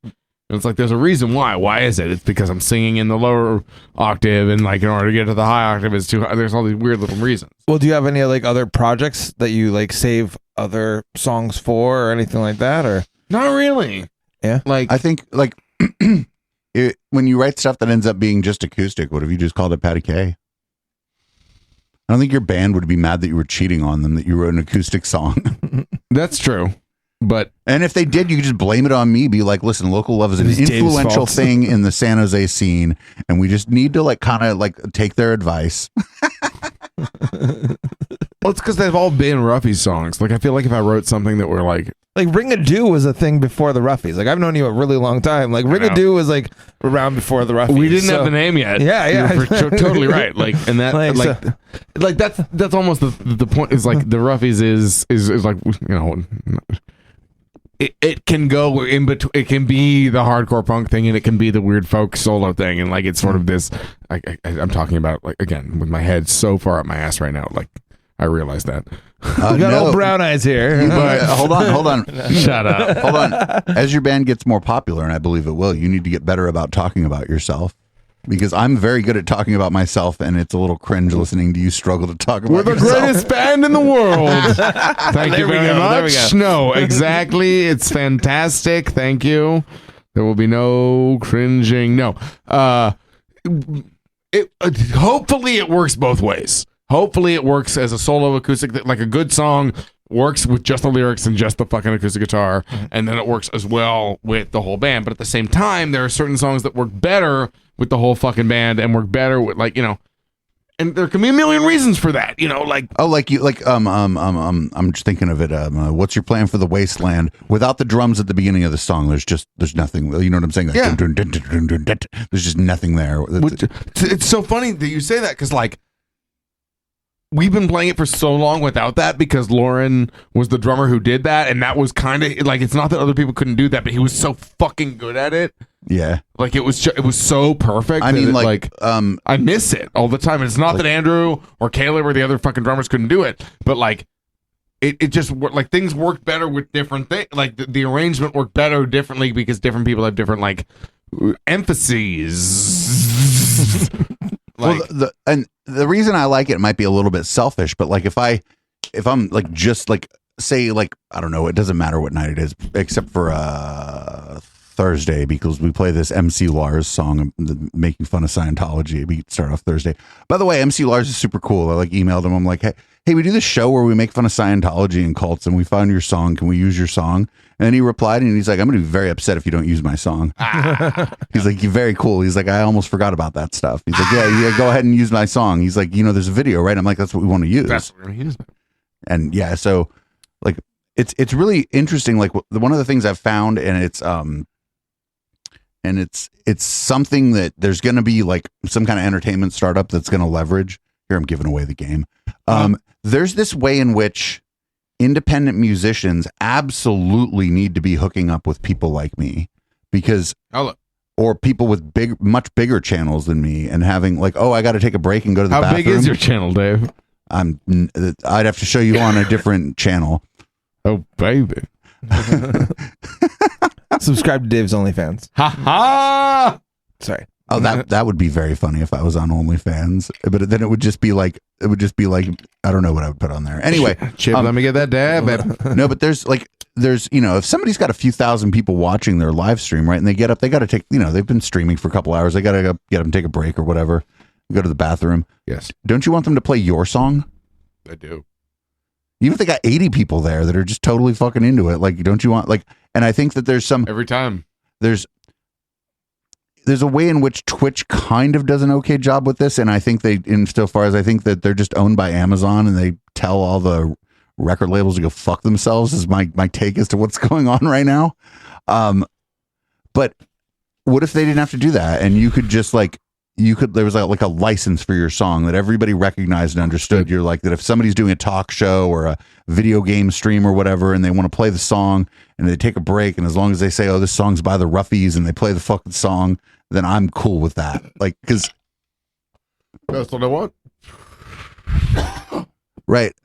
Walter went through like kind of a big hassle to like let streamers use his music because it's on so many different services. So when CD Baby stopped, it was like some other like DistroKid or whatever. But then DistroKid was cool because I was just like I just emailed them and I'm like, actually I have permission for this. Here's a forwarded email from Walter saying to make NVS streamable again. Make it cool. Make sure it's cool. Yeah. But that'd actually be a fun hat. Make NVS streamable again. Well, it's like I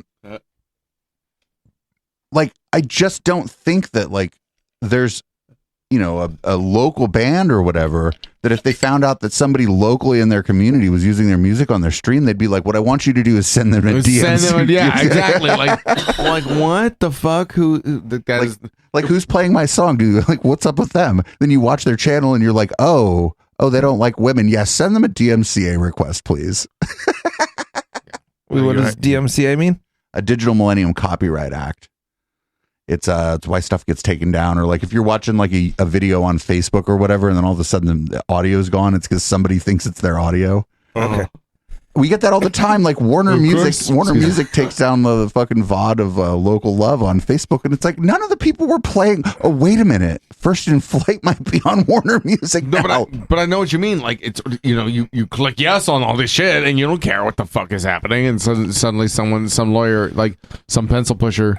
Not to sound all fucking Donald Trump about it, but no, it's a pencil pusher. Some fucking they're not pushing a pencil anymore. They're just fucking some douchebag. Oh, Chase is calling me. I haven't called the show. Chase called the show. What's the number for the show? 415-903-7539. All right, Chase, you got to call the show. I'm live on the radio right now. It's 415. 415. I'm gonna text you. Yeah, but you too, listening. If you want to call and just talk some shit, by all means. I thought the phone didn't work anymore. Give us a call. No. We just don't run it during most of the shows. You guys are assholes. 415-903-7539. When we've tried to have you on the show, 7439 7539, or you could fuck with him and be like Plex and make him like look at all the shit on the fucking phone. Yeah, it's 7539. This is fucking. Oh, I got a Juan drop. Juan's off watching a burlesque show. He's not able to join us here, but Juan would be like riveting radio on Echoplex Media live. That was like an OG cut. That's an early cut. This is from the first episode of the Plex. Fuck this dude. That's pretty awesome. Is your person going to call us? Hopefully, we got Juan on the last track of the Roughies album.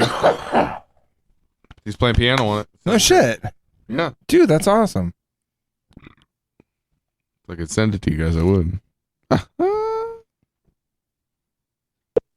What's your guys' Feel process? Feel free to leave a message. Check our website for show schedule.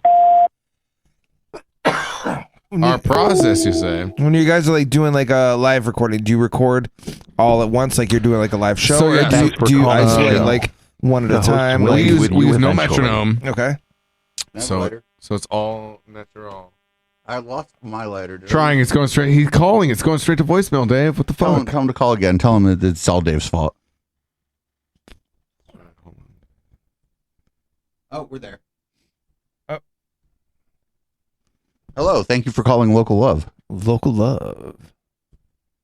Hey, thanks for calling Local Love. Guys? I know you just wanted to call Patty K, but you got all three of us, and I don't know. There's like a few people watching us on Twitch and shit. What's up? What are you guys doing? What are you guys talking about? Well, now we're talking about you. Oh, yeah, I'm in L.A. right now. I just got here. I was calling Patty to see if he can send me a picture of my Vax card that's on the refrigerator. You're trying to get into a bar? Oh, hey, check this out. I'm trying to get into the club tonight, man. No, check this out. It'll take you 5 minutes. Just Google on your phone like vaccine verification, and you put in your name and your address and shit into this thing, and it puts it on your fucking Apple Pay or your Google Pay, and your vaccine information is right there with a fucking QR code. Yeah, you got a QR code. Yeah, do that. It'll take you 5 minutes. Well, that's why I called the show, man. We're just giving out good advice here on You Equiplex know we Media. do it. We're trying to help you. Or for the people. You guys always help me.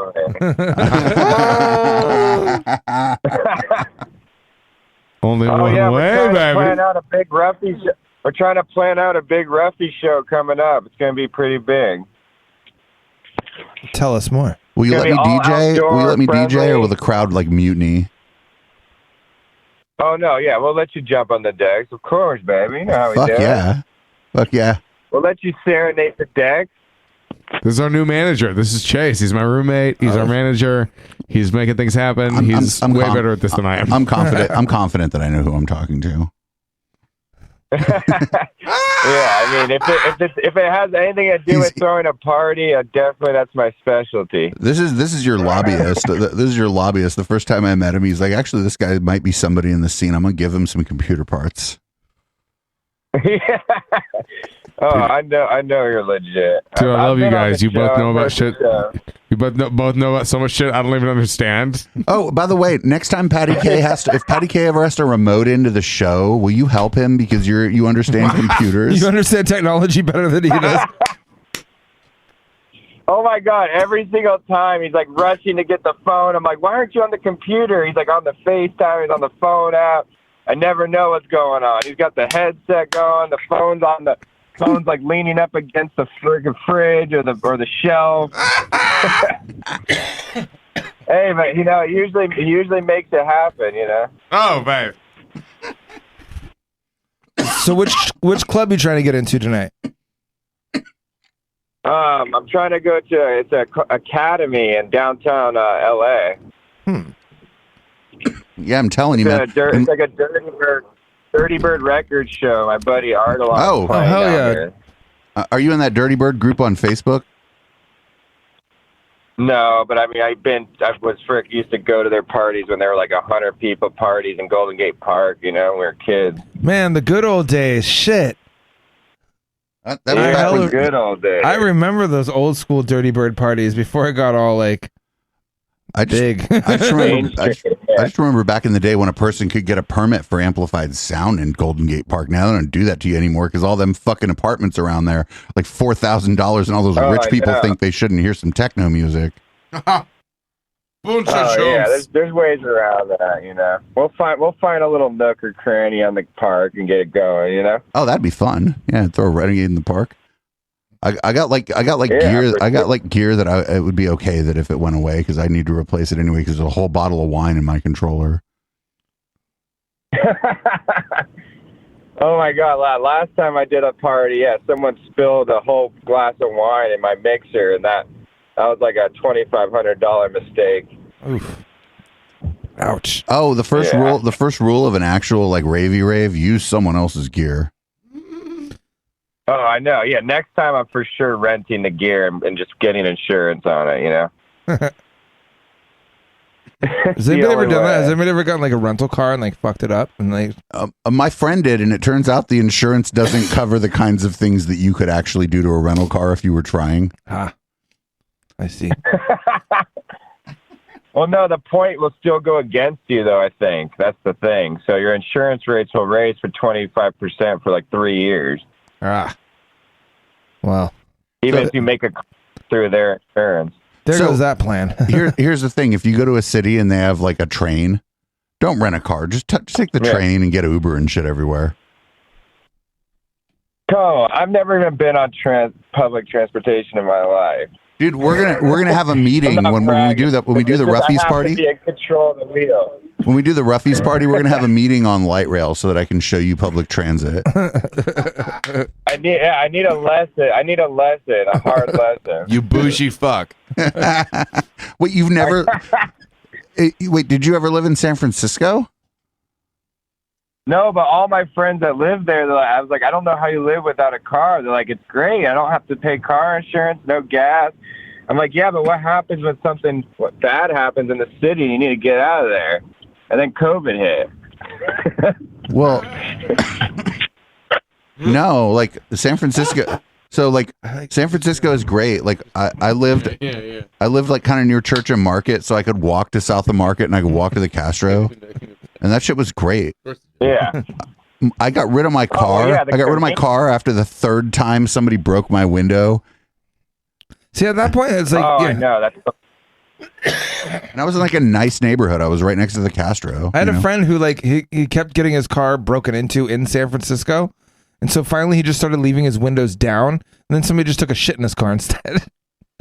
I mean, I don't know. Like, I don't know if nobody anywhere will let you take a shit, and you eventually got to take a shit somewhere. That's why I think there should be like outhouses just in the middle of cities. Davey boy, you know we do it. Just like right in the middle of the city should be just like an outhouse. Viva la resistance. Fuck this shit. Fuck this man.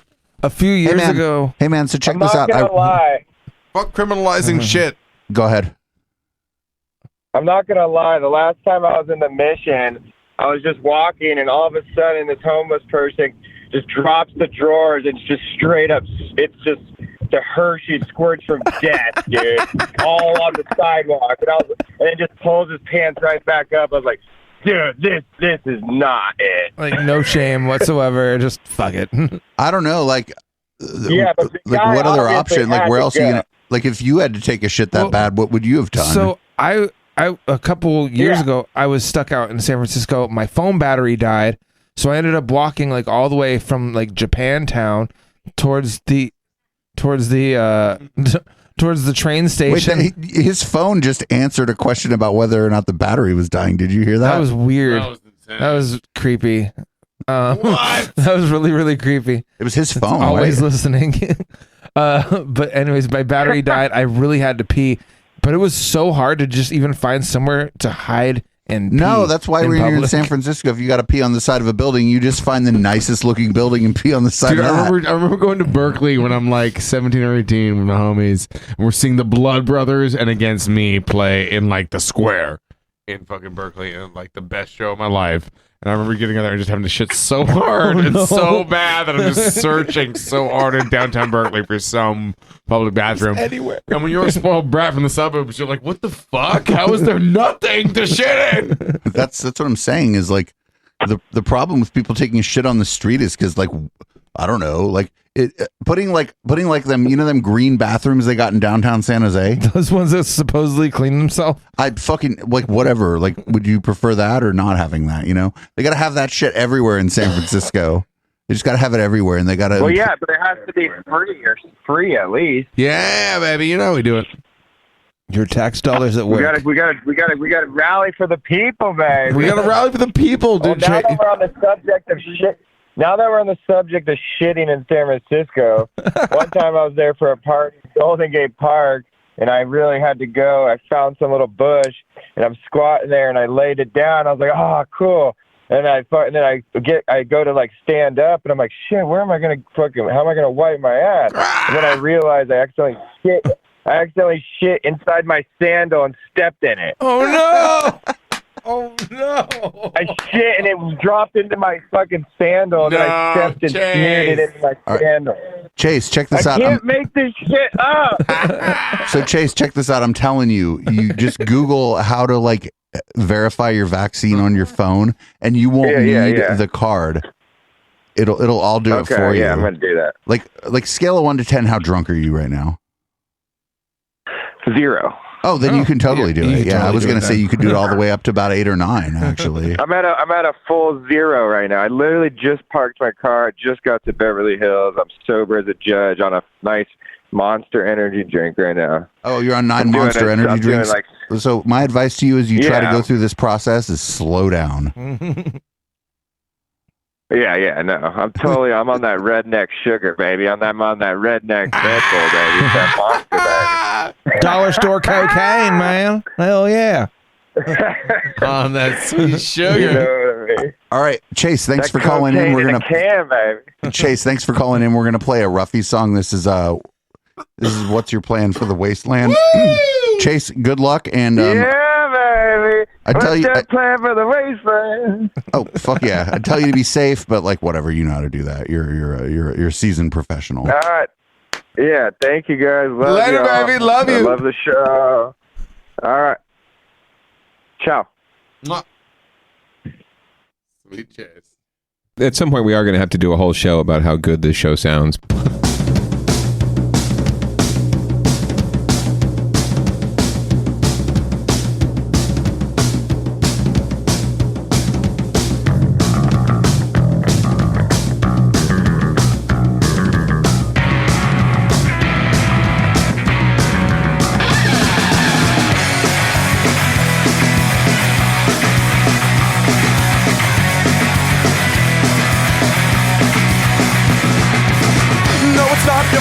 Didn't make it to the vault in a pool of blood from the police assault. No revolution, instead your body beaten blue and red, and a bright white light on the horizon instead. Then the napalm drops and the flames won't stop. The teacher's dead, preacher's dead, soldiers dead, cops. The napalm drops and the flames won't stop. The teacher's dead, preacher's dead, soldiers dead, cops. What you gonna do when no one comes for you? You better make a plan for the wasteland. So what's your plan for the wasteland?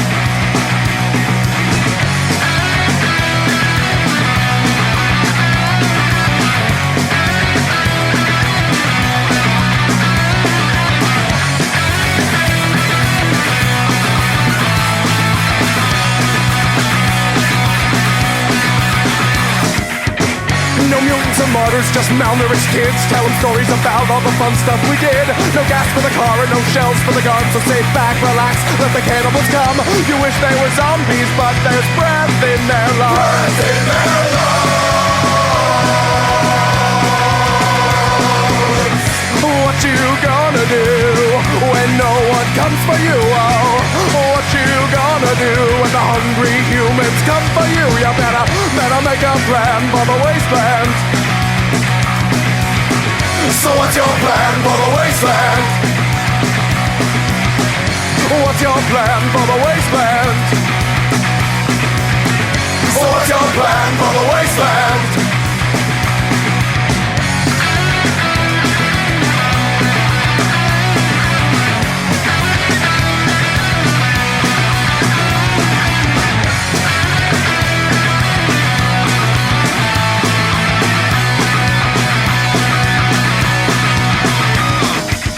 Would you rather be starving? I would rather be gone. I would rather be dust when the bombs come along. So I fight with the dying when you get rest and be dead. We all need survival like a hole in the head. Pray you're safe and you're sound, not sleep in the ground. Pray the first fucking target is this quaint little town. When the gas came you choked, when the fun came you drowned. What you gonna do when no one comes for you? Oh, what you gonna do when the consequences come for you? You better make a plan for the wasteland. So what's your plan for the wasteland? Ain't got no plan for the wasteland. Thinking Uncle Sam for the wasteland. You're a bitch of pen for the wasteland. You got no plan for the wasteland. So what you gonna do when no one comes for you? You better make a plan for the wasteland. You better make a plan for the wasteland.